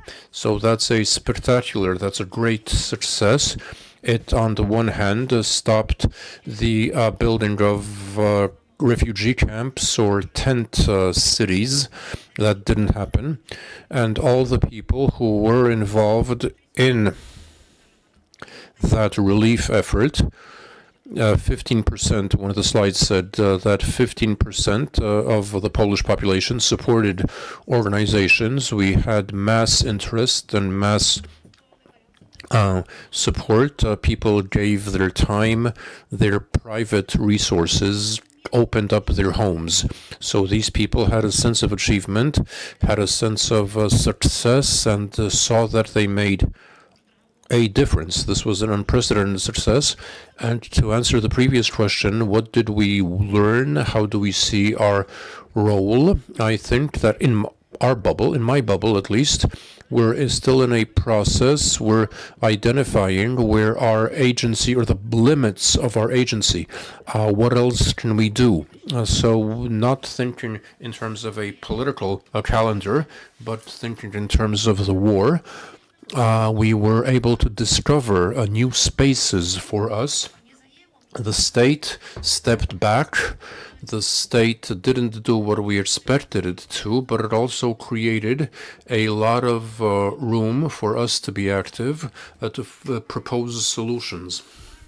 And this was very constructive, very supportive. I think encouraging. To answer the question on how we see ourselves today, I think my job is to provide this transfer of know-how. We've learned an amazing lot of things, a lot of amazing things that the government isn't even aware of. I want to pass that on to institutions as well as to generations, other generations. I'm not in terms of age groups, but but experience. So to ensure some sort of continuity, and I think this courage to create a space for yourself, that's something that remains undefined. Kacper. You'll laugh, but I agree that we need to hand it over to the next generation. What I'm saying is that we have veterans, people who saw the rise and fall of the law and justice government. This might be something that's optimistic, something that's encouraging. I work with student rights. The previous government didn't care.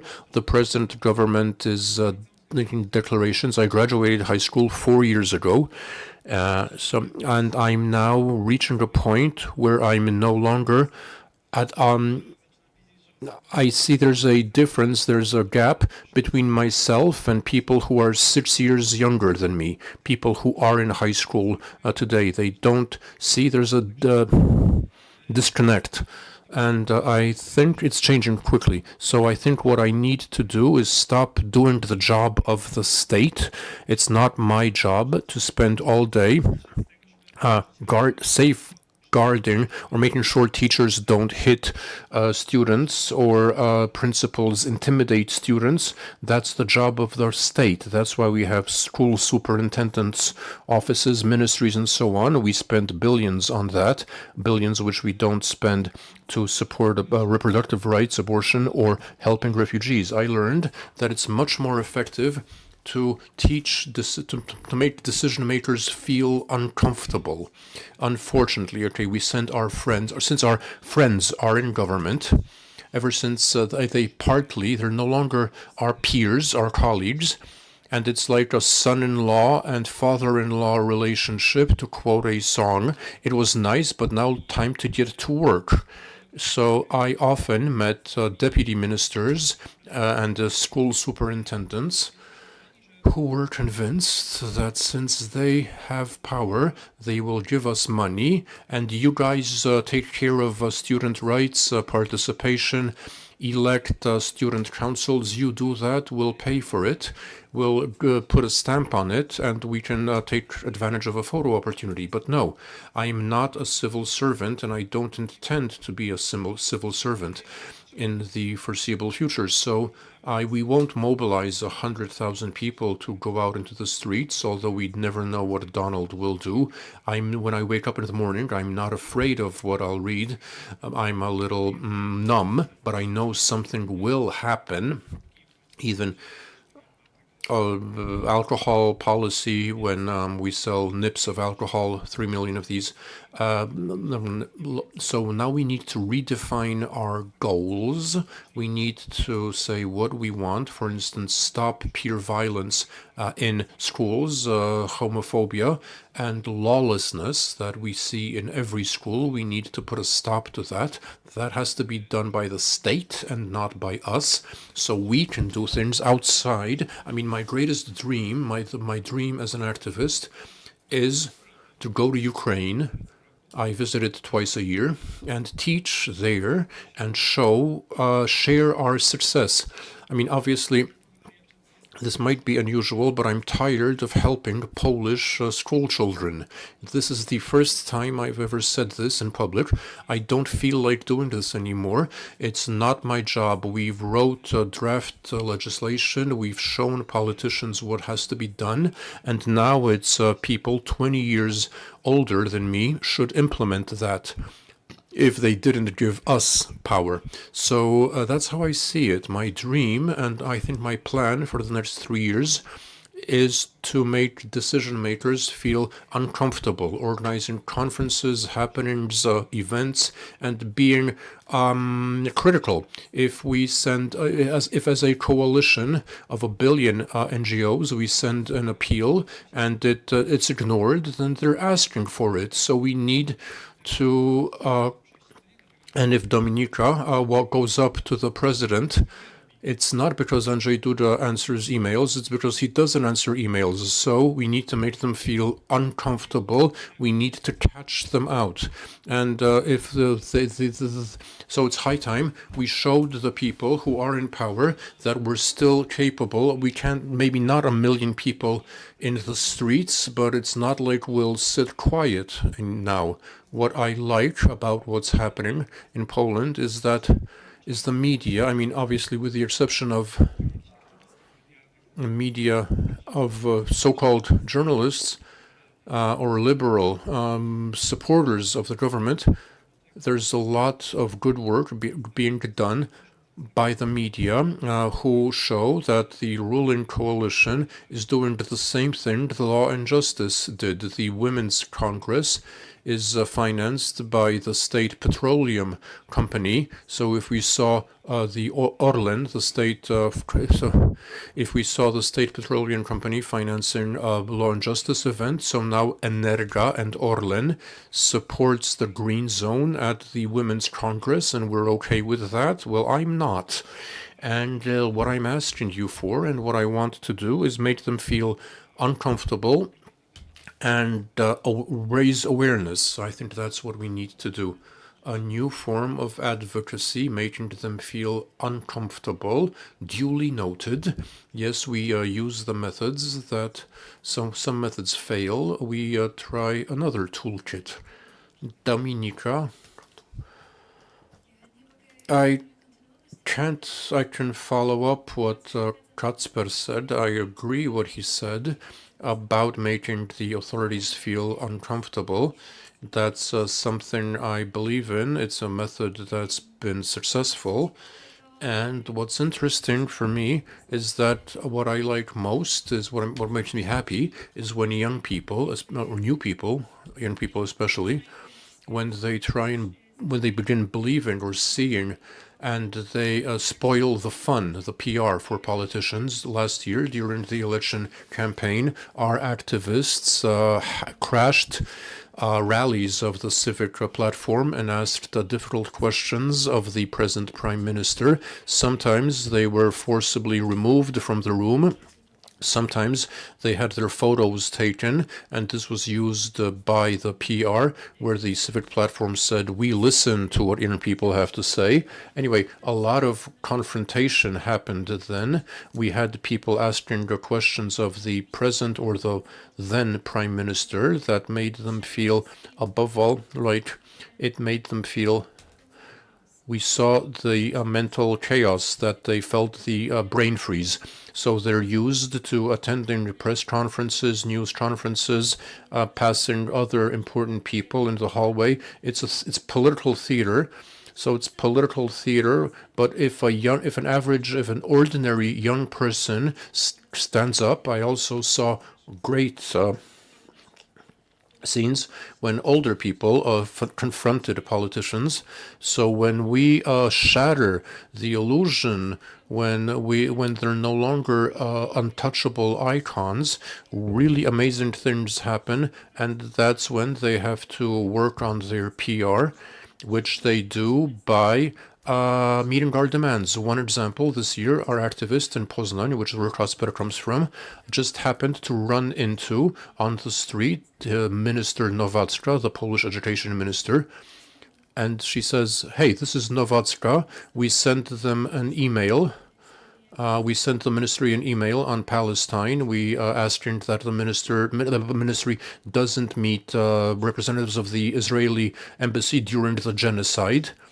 And so ask her if you will stop seeing the Israeli representatives. So I go up to her, this activist goes up to her, and Barbara Nowacka, who used to be an ally of ours, so now she's a minister, and I see the video, and I see the minister who was really mad. She was avoiding questions, and if anybody had shown me the video, with a right-wing minister, there was really no difference. And afterwards, the Ministry of Education changed its policies, its position it's what it's doing with reference to Palestine, which was clearly the outcome of this confrontation. So if we're not scared of them, if we don't ask favors, if we make demands, if we have leverage, then things will happen. And today we're thinking how we can mobilize, how we can get a lot of young people into activism, because what matters, what's important for me as of last year, young people, especially young women, thanks to these pro-turnout, the voter turnout campaigns, when the slogan being "we've already stayed silent and it didn't get us anywhere," so they're ready to take their next step, but they need support. And that's what we want. That's what we should be focusing on. Because the more local activists we support, the more people we get involved, the we will be able to hold the government to account more successfully at various levels, and that will reinforce and democracy. It will help the cause of democracy, and democracy. It will be something we can accomplish. Thanks. Tego, co chciałam zapytać.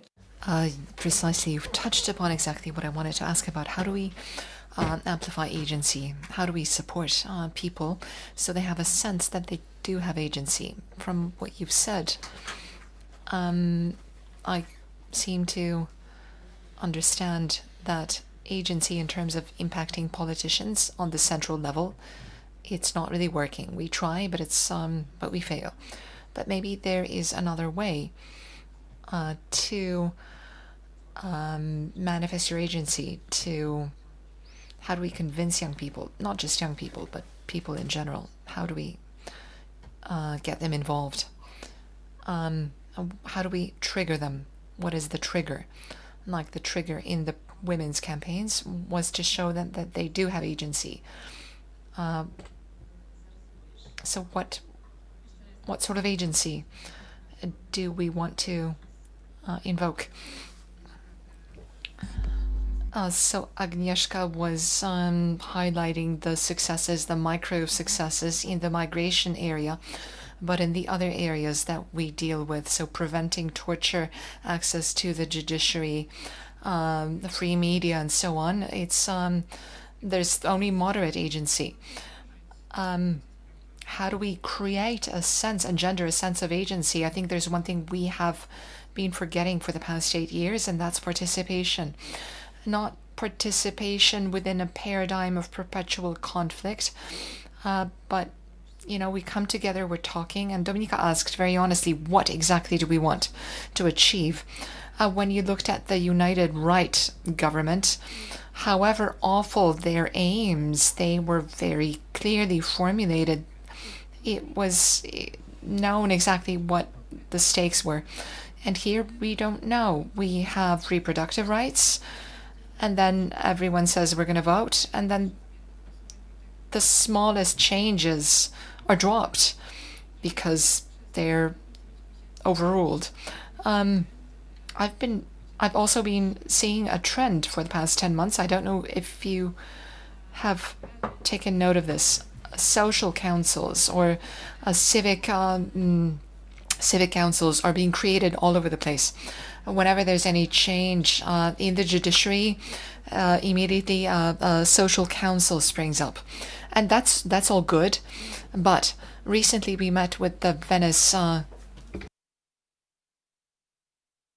Venice Commission, and we asked them, what do you think about the social council at the prosecutor's office?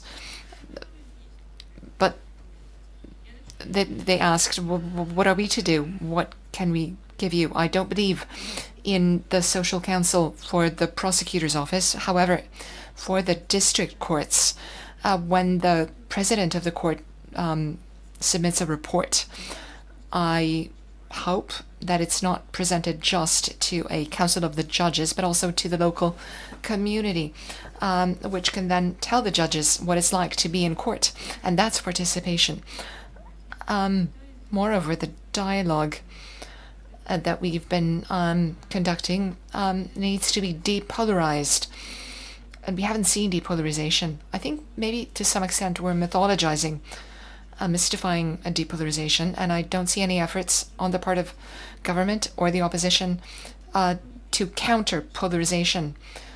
This perpetual conflict, fueling this conflict, seems to bring gains to some people, and I don't really see that being conducive to participation.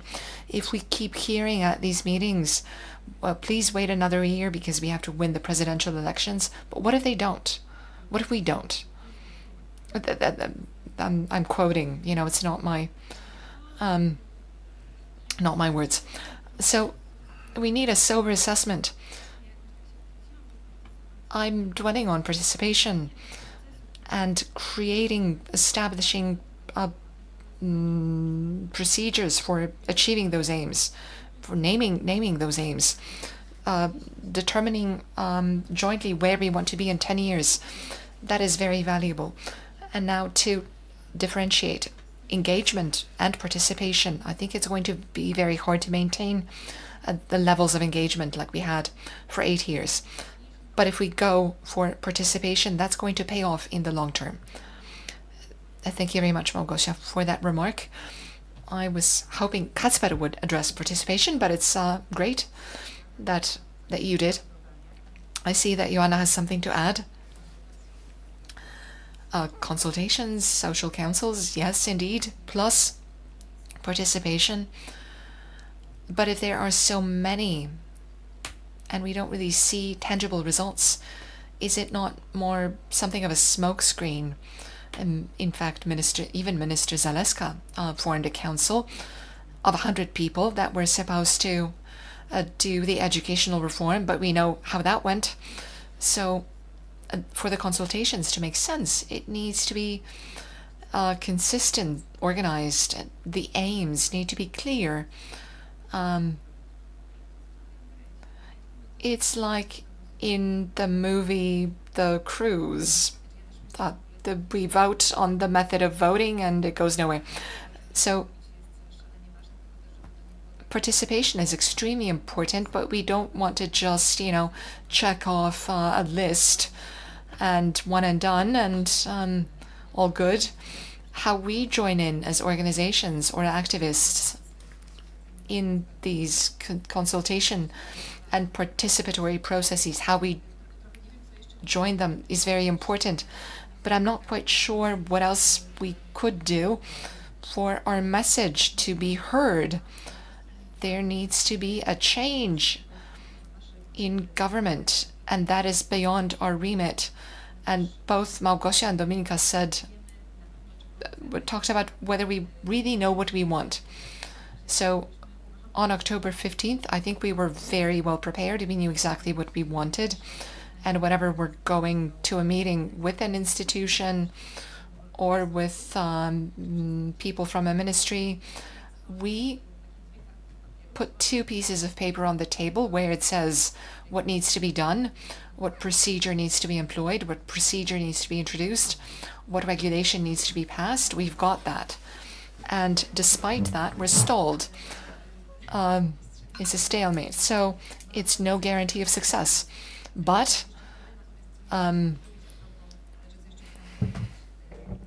what else did I want to say? Just to develop the issue of knowledge transfer. Where we work, the area we work in, so supporting people who have witnessed or who have been exposed to sexual violence, we need to transfer knowledge to institutions that work directly with such people.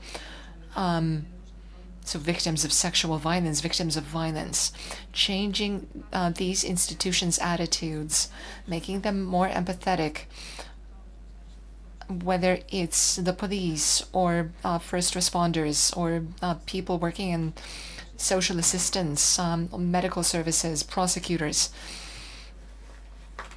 judges, everyone, so they stop employing myths about sexual violence. It's very simple, but it's a gigantic piece of work to do. And we know there's no single regulation can do this, no law can do this. It can't be achieved unless we pass on the knowledge that we've got, and we've got it because we work directly with these individuals. We have examples from other countries. We know it has worked there well. So it's more of a soft task, knowledge transfer, raising awareness, and so on. There's also another area where many things have been successful. They're not done yet, but there's an agenda, quite detailed. The government has signed on regarding educational reform. There's a huge grassroots movement, free schools and Education SOS, new organizations. It's so precious. And members of these organizations, which differ, they talk, they exchange information, expertise, and they try to exert pressure so that there is an educational reform which needs to be very nuanced and needs to be done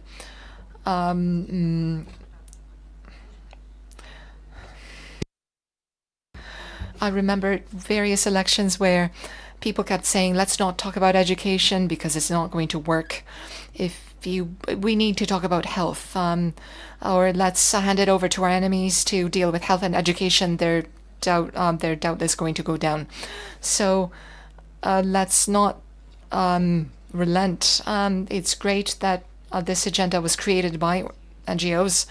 They've built alliances, coalitions with labor unions, teachers, parents, principals, and the local government, and even the parties back in the day have signed on. So this worked. Another area is civic society, civil society.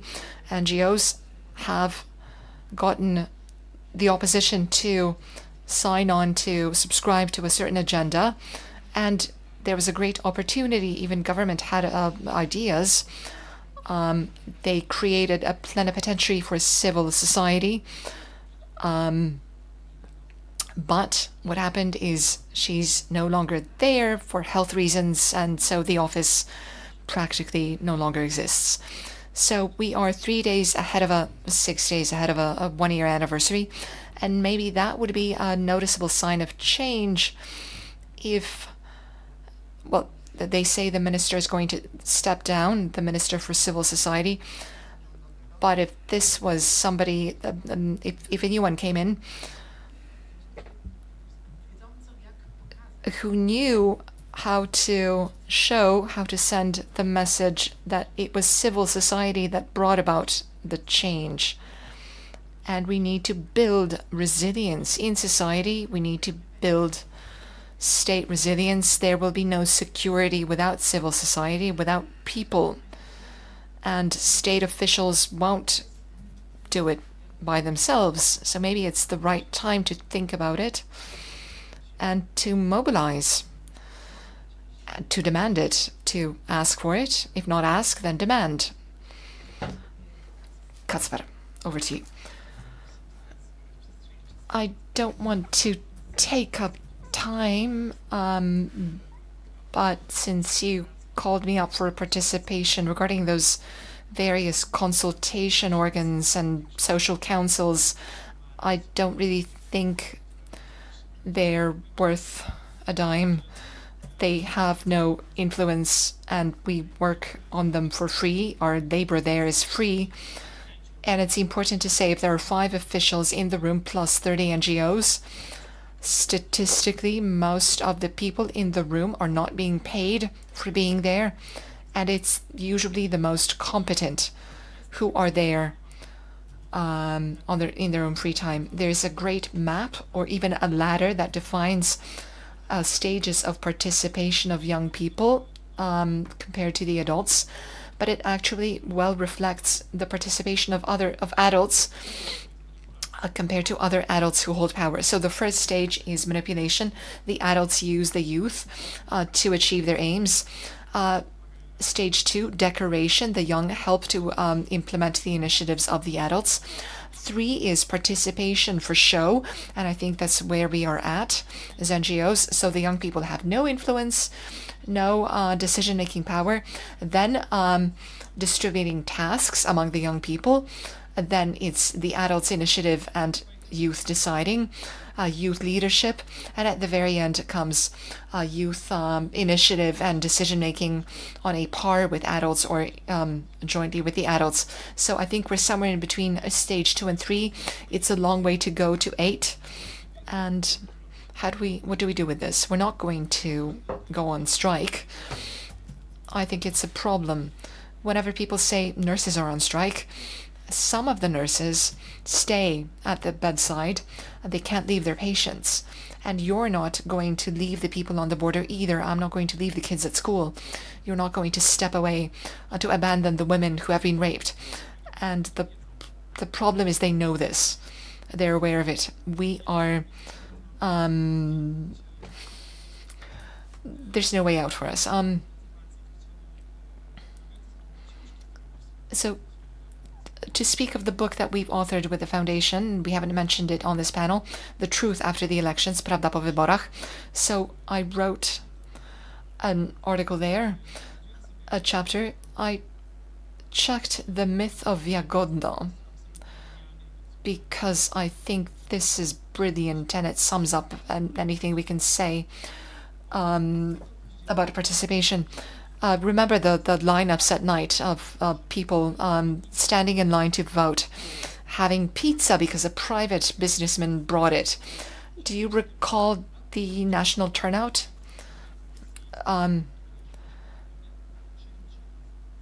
Actually, the turnout at Jagodno was only 66%. It wasn't 100. They said it's because the voters signed up at the last moment because they wanted to vote. 4,000 votes were cast at that polling station. 15 votes actually were cast with the declaration. So 15 people were sort of not signed up or signed up at the last moment. Where's Jagodno? It's a new development. There are no public services there. There's one small public building where the voting station was set up. They ran out of voting cards thrice. They didn't get them. There was nowhere to vote, actually, and that's why there were lineups till 3 in the morning. There were queues. And that is, this is what the conversation is about. We have a lot of civic involvement, participation, and then it turns out there's no institutional absorbency for what we're doing, and then we live off the myth of Jagodno with Tusk going to the pizzeria, everyone's happy, but nobody is saying that it's actually a failure of Polish democracy. What manifested there, it's not a model to be emulated. So I think we need to say it out loud. We are up ass alley. It's a beep. You use stronger language. Say whatever you want. The relationship between NGOs and the state, institutionally, we are nowhere. Great. Okay, I still subscribe to the myth of Jagodno, this development, because regardless of what you said, it wasn't 100% turnout, but the fact that people wanted to wait in line to vote until 3 a.m., that shows, at least I personally was very touched, very moved, that they felt like waiting in line, because why would they bother? I mean, even if you said that the circumstances weren't conducive, that it wasn't. And also the lady who stepped out and she cried for joy. For her, it was a celebration of democracy. Other people might have did it for fun, but there's better things to do than waiting in line until 3 a.m. I personally hate lining up. I hate queuing. I've had that ever since I was a young person. So people felt it was a very important election. I mean, no matter, regardless of what you say, that the system failed, the state didn't deliver. Now it's getting interesting. Dominika and Małgorzata, and then we'll hand it over to the room. I just wanted to say, you said that at the beginning you asked how we can improve agency. Agency sounds like a puzzling concept, but I think, now, what can we do so people feel like doing something or want, literally? That's a great question.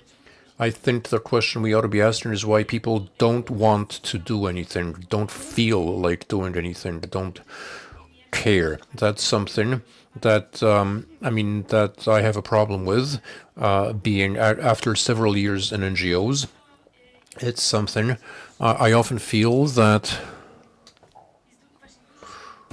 there's a lot being said about participation, a lot about these difficult concepts. Like they say, so many people aren't fighting to uphold democracy, but nobody asks, what are the challenges those people face every day? Because that's maybe that might tell us how to uphold, how to fight for democracy. What was unique, exceptional last year during the election is that we weren't talking about the myth of 1989 or what can be done, but what came up, and that was at the essence of the campaign, was that the campaign was about ordinary women, ordinary people, the people we invited to attend our spontaneous events were women who skipped work or who got off early, who came in with their kids, people who were in fitness class or who were running a fitness class and who saw the ad on Facebook, invitation on Facebook, or these were women working as cleaners at a hotel saying, we saw your spot and we wanted to join in. So it was reaching out to people. And we were getting in touch, we were engaging people who normally are too tired, holding several jobs, working 0-hour contracts, being single mothers, single parents, dealing with landlords, abusive landlords, and so on.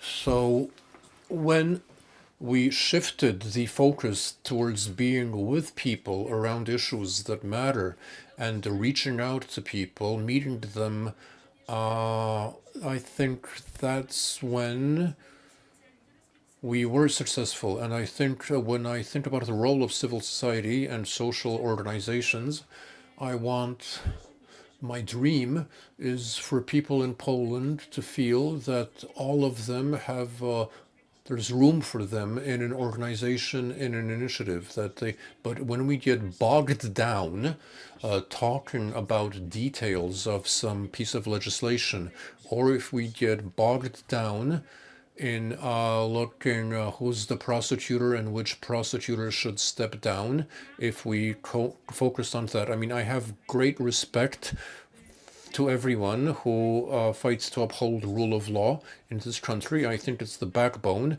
of democracy. But if you look at the public opinion polls, 2% of the population are interested in rule of law. So let's face the facts. Let's deal with that. Let's realize, what challenges people face on an everyday basis, because that's where I want us to be. Because if we're there, if we talk about the issues that matter to people in their everyday life, prices, apartments, healthcare, a decent education,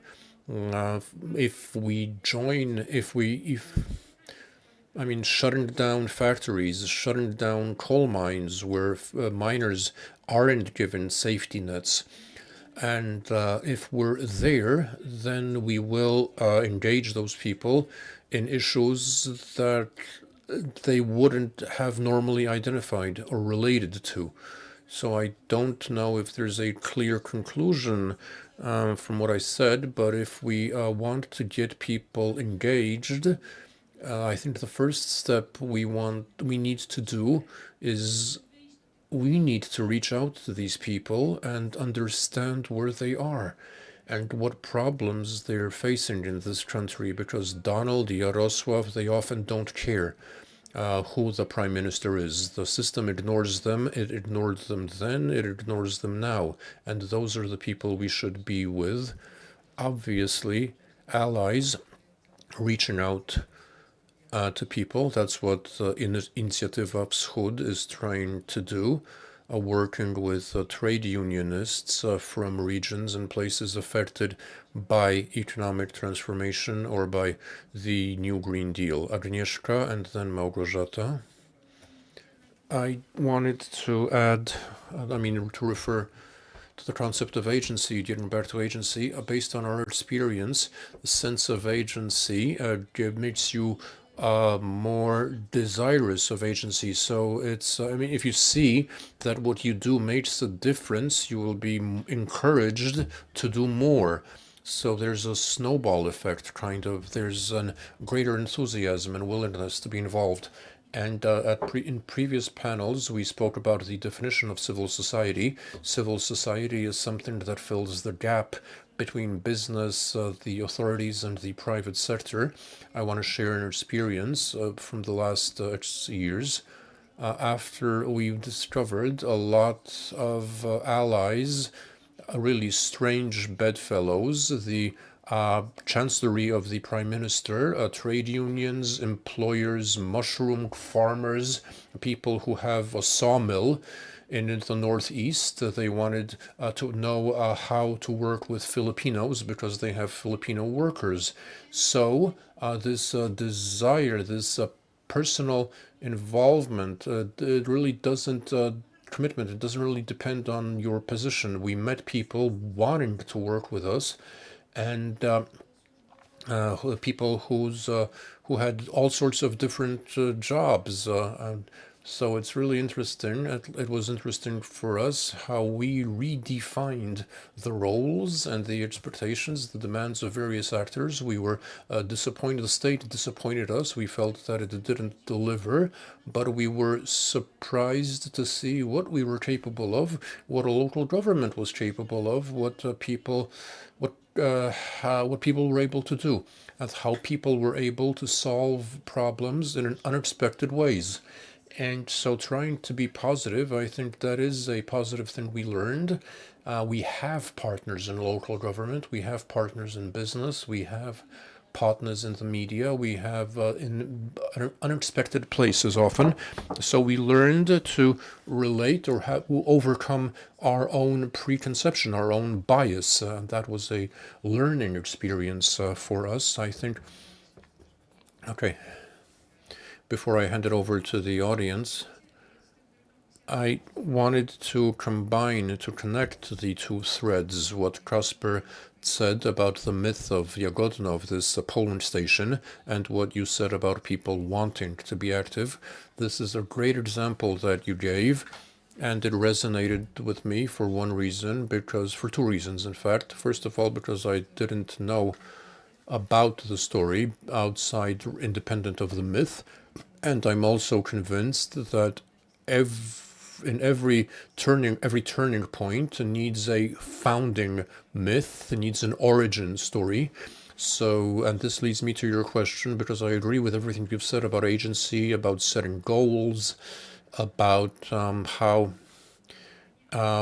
cooperation should look, but there's a fifth element. There's a narrative that we need. I think that after the last 8 years, and this brings me back to the rule of law, one of the mistakes, maybe not mistakes, but one of the symptoms was that we romanticized the language. We spoke about the struggle for rule of law, how judges were champions of the constitution.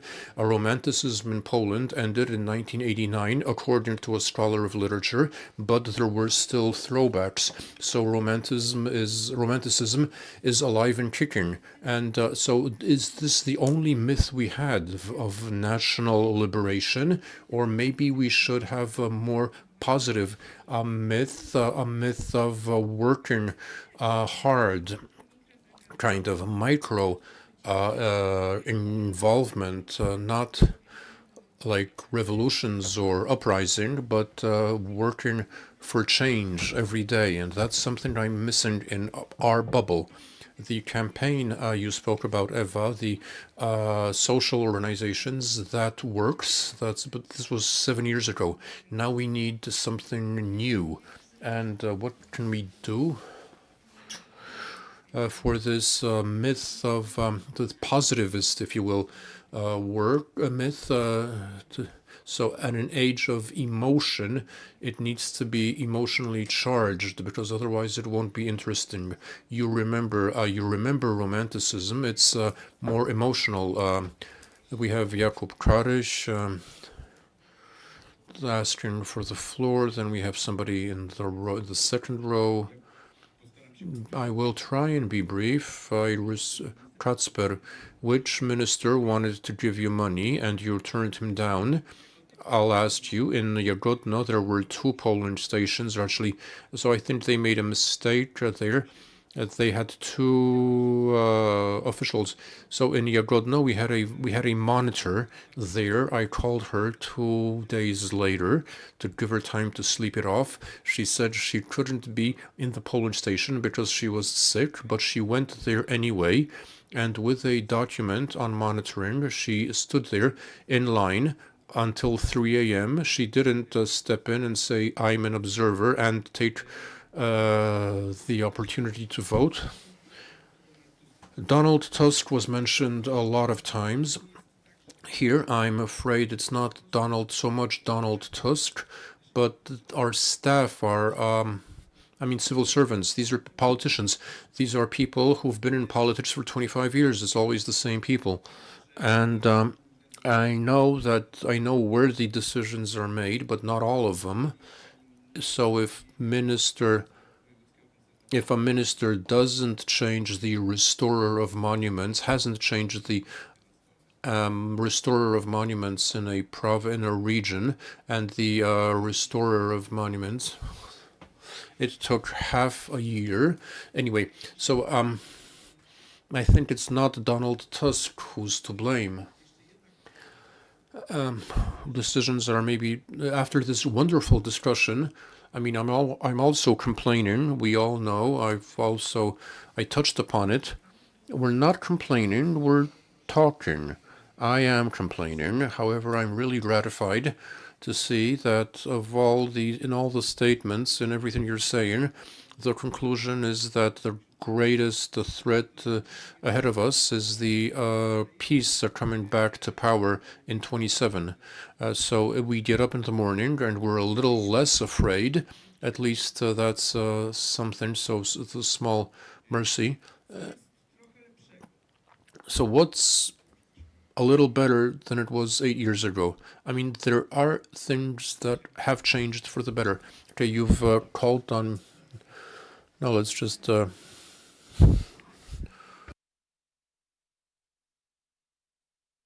Okay. So.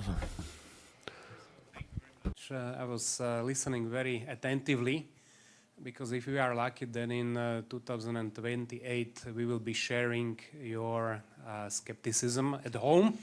If we are lucky and defeat the populist in 2027. It's true that we had experience.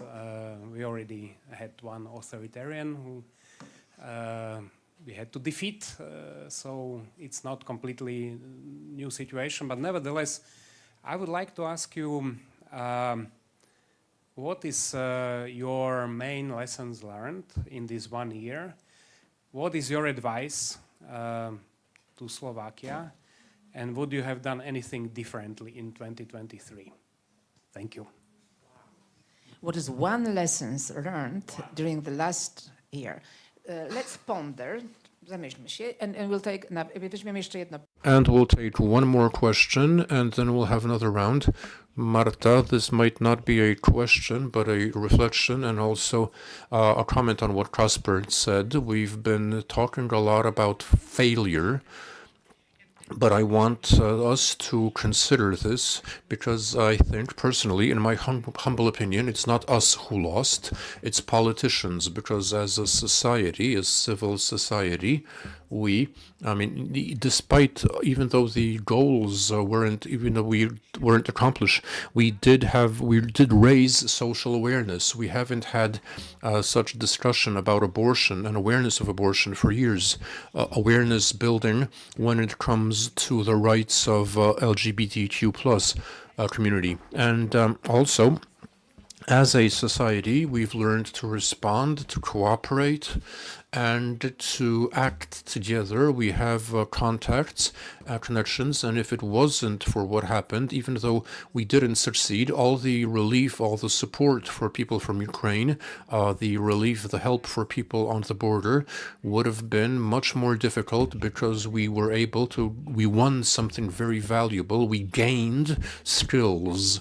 Of course, obviously, we're doing the job of the state, but we've still accomplished an awful lot, thanks to the work of NGOs which have supported which have taken the lead. So let's not take that away from ourselves. Let's not deny that, because it's a great achievement. Thank you very much, Marta. I don't see us talking exclusively about failure, about what didn't work. We were complaining a little, but there is a lot of success. Since that wasn't a question, let's have someone on the right-hand side with a question. No, in that case, you, sir, and I'll hand it over to our panelists. Marek Dąbrowski, I largely share the bitterness and the skepticism of our panelists. I'm not saying disappointment, because I think it was to be foreseen, it was to be expected, what we have now. But however, based on my own experience in public life, not just in Poland, in the public sphere, and also in the NGO sector, I have one piece of practical advice. Don't get fooled by any social councils, advisory panels, and so on, because the 90% of them is to whitewash, is PR purposes, and it's purely for show. This doesn't just apply to government, but also in NGOs. A lot of organizations have advisory councils and so on, which only have a marketing and PR function, which to show what famous names they have on board. So if politicians who are in power, if they have a need to ask the opinion, if they want to get to collect, consult civil society, they will find a simpler way. It doesn't happen often, but it does happen. However, fighting to get for your demands, of course, is justified, no matter who is in power. Thank you. Uwaga, I wtedy już. That was one more remark, and then we will wrap up by trying to answer one important question. That I agree with the demands that your organizations are making, but for the past 3 months I have been living the horror, witnessing of organizations that are apparently pro-animals, but they want to kill cats and dogs. Have the views of current high school goers shifted? Or Mrs. Lasota, who says that she's going to persuade people to agree with issues that they don't identify with. Such statements are quite alarming in my view. So are you going to support the citizens? Are you going to be on the citizens' side? It sounds like you're opposed or against power, you're against government, but will you keep supporting and affirming what society wants? You're not going to turn your backs on citizens, I hope. So we have 3 comments and 2 questions, it seems. Who wants to go first? I think I was called upon to answer twice or thrice. So I agree very much when it comes to Jagodno. Like I said that at the very end, the people are there, the water is there, but I don't see a sponge to absorb them, that can absorb them. If we have amazing individuals that want to devote their time, energy, and knowledge and health, that's brilliant, but I don't see a state that's there and willing to use this. When it comes to my defeatism and the failures, the losses, I'm very glad to see that we've gained skills. My last civics class was at school before online education started.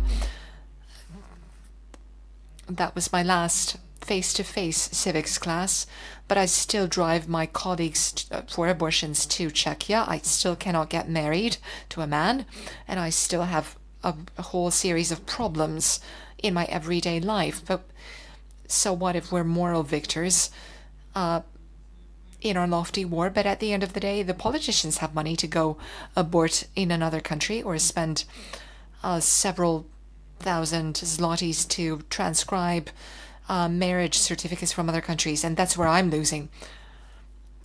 What I learned by working with politicians and with parties and so on, work with them, but don't trust them. Like, take into consideration that you have to work with them, because you can't just close yourself in a bubble and, you know, just discuss with another NGOs. You have to discuss with the people with power, but never trust them, if they are your best friends from the past, from the street. They are most of the times different person that they were before. I jeszcze było to ostatnie o tym. And then there was the last question about the social councils. Yes, I agree. They're just a decoration. Let's not agree to be used and getting nothing in return. As for the high schoolers, there's a generational change due to the digital revolution. It's happening very fast, and certain methods that I employ in my activism, they're not really adapted to the current 13, 15-year-olds. That's all I meant. I will always have their back, though. Thank you very much. Dominika? Maybe I'll start. Lessons were, I think, so first, maybe I can share a lesson that I received last year around March, April, from friends who were organizing in Hungary. And they said that the very fundamental mistake that they did was that they left all the election work to the opposition parties. And they said, okay, like, if the parties are going to unite, we will have strong opposition, then it's done. Orban gone. And they didn't realize that if there isn't kind of this like external movement out of the, like a non-partisan movement of people that will, you know, mobilize people and get that social energy to then support the opposition, then the opposition parties will not do it themselves. And so for us, it was absolutely crucial that, okay, the opposition, they need to get themselves together, but we have a very, very important job to do besides them, and we need to focus on that. We need to, you know, speak to the people and create a vibe in which people, young people, women, marginalized communities will believe that that vote actually has a chance to change something. And the lesson that I think I wish I knew, we should have been more prepared to have the energy for after the elections, to have more focus, more more capacities to actually follow through after the elections. I feel like we are obviously like a movement of young people, so for us, everybody went to schools, unis, and so on. But I wish we just did not. I mean, I wish we could take part of all of that energy we poured into the elections into actually, seeing. Being ready on the day first, the second, the third, the fourth day afterwards. A co do tego pytania o te... And as for the question regarding the suggestion, what I said about how we need to be with the people, where the people are, what I meant is we are in this bubble of civil society focusing on rule of law, the big words like democracy, and so little was said for so many years about normal, everyday, down-to-earth things like housing, prices, people not being able to afford, running out of money before the end of the month, women's issues, aside from abortion, even employment. So we failed to focus on those down-to-earth things, and that gives votes to the right, to the populists, because of course they don't have a constructive answer to those human problems, but they see these problems and they tell the people, we see you. Just put your trust in us and we're gonna handle it. We'll deal with it. So they essentially take advantage of people's misery.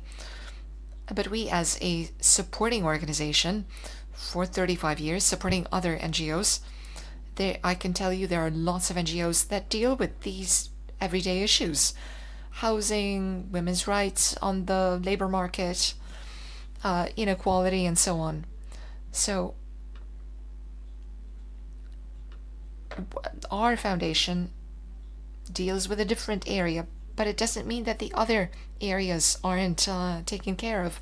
But there's a whole range of organizations working in social care, healthcare. It's not like these issues are unaddressed. Maybe there's too little. Maybe it's not getting through to the public. There too little is being said about it in the media. So in relation to what Małgosia said about the narrative, the importance of narrative, if Donald Tusk's main struggle, the main struggle of the whole opposition team, was to defend freedom, rule of law, and democracy, for my uncle, he works in a plant in Bydgoszcz. It doesn't mean anything to him. And I would rather that our community was closer to people like that, ordinary people, for whom democracy is a bit abstract. It is 4:30, so if anybody else has anything else to say, the three other speakers, if they would like to address the question from our Slovak colleague, please do, and then we'll end there. I have one piece of advice. Don't allow yourselves to get discredited. So even getting your people into power, that can easily lead you down a path where our demands will be neglected or treated as unobvious or treated as an obvious fact, and they're not treated seriously. We're seeing this in our dialogue with the Ministry of Education, creating an intersectoral coalition where we speak in one voice with international organizations, the Education Office, the Center for Civic Education, and within the group of organizations working for migration. We're saying the same thing. If we all say the same thing, it's hard to ignore us or to silence us.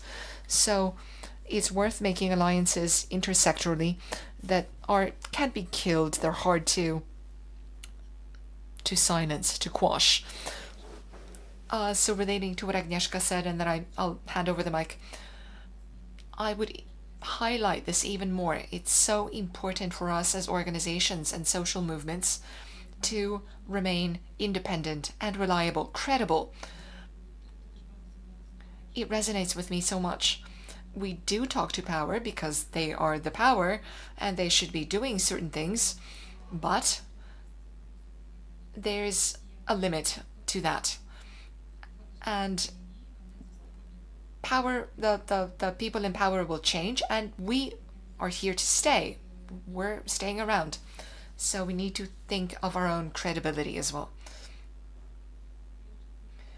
Very briefly, two remarks responding to what you said, Kuba, about the slightly better alternative. And it jars with me. I don't think it's the true alternative. I remember talking to one politician in September of this year. The discussion was about proposed changes, and I said, don't do it because it's going to explode in your hands. And the person turned to me and said, you're catastrophizing. Remember where we were a year ago in September, before the elections? Nobody knew if we'd succeed, and look at where we're now. And my reaction was, I don't care where we were a year ago. I care about where we're going to be in 10 years, thanks to what you're going to do. So we're not complaining here. I don't think it's just grievances, it's concern. I don't want to strike a high sea, but let's try to get out of the everyday politics before the daily struggles and fights where we're going to be in 10 years in light of all the poly crises going on now. Learned.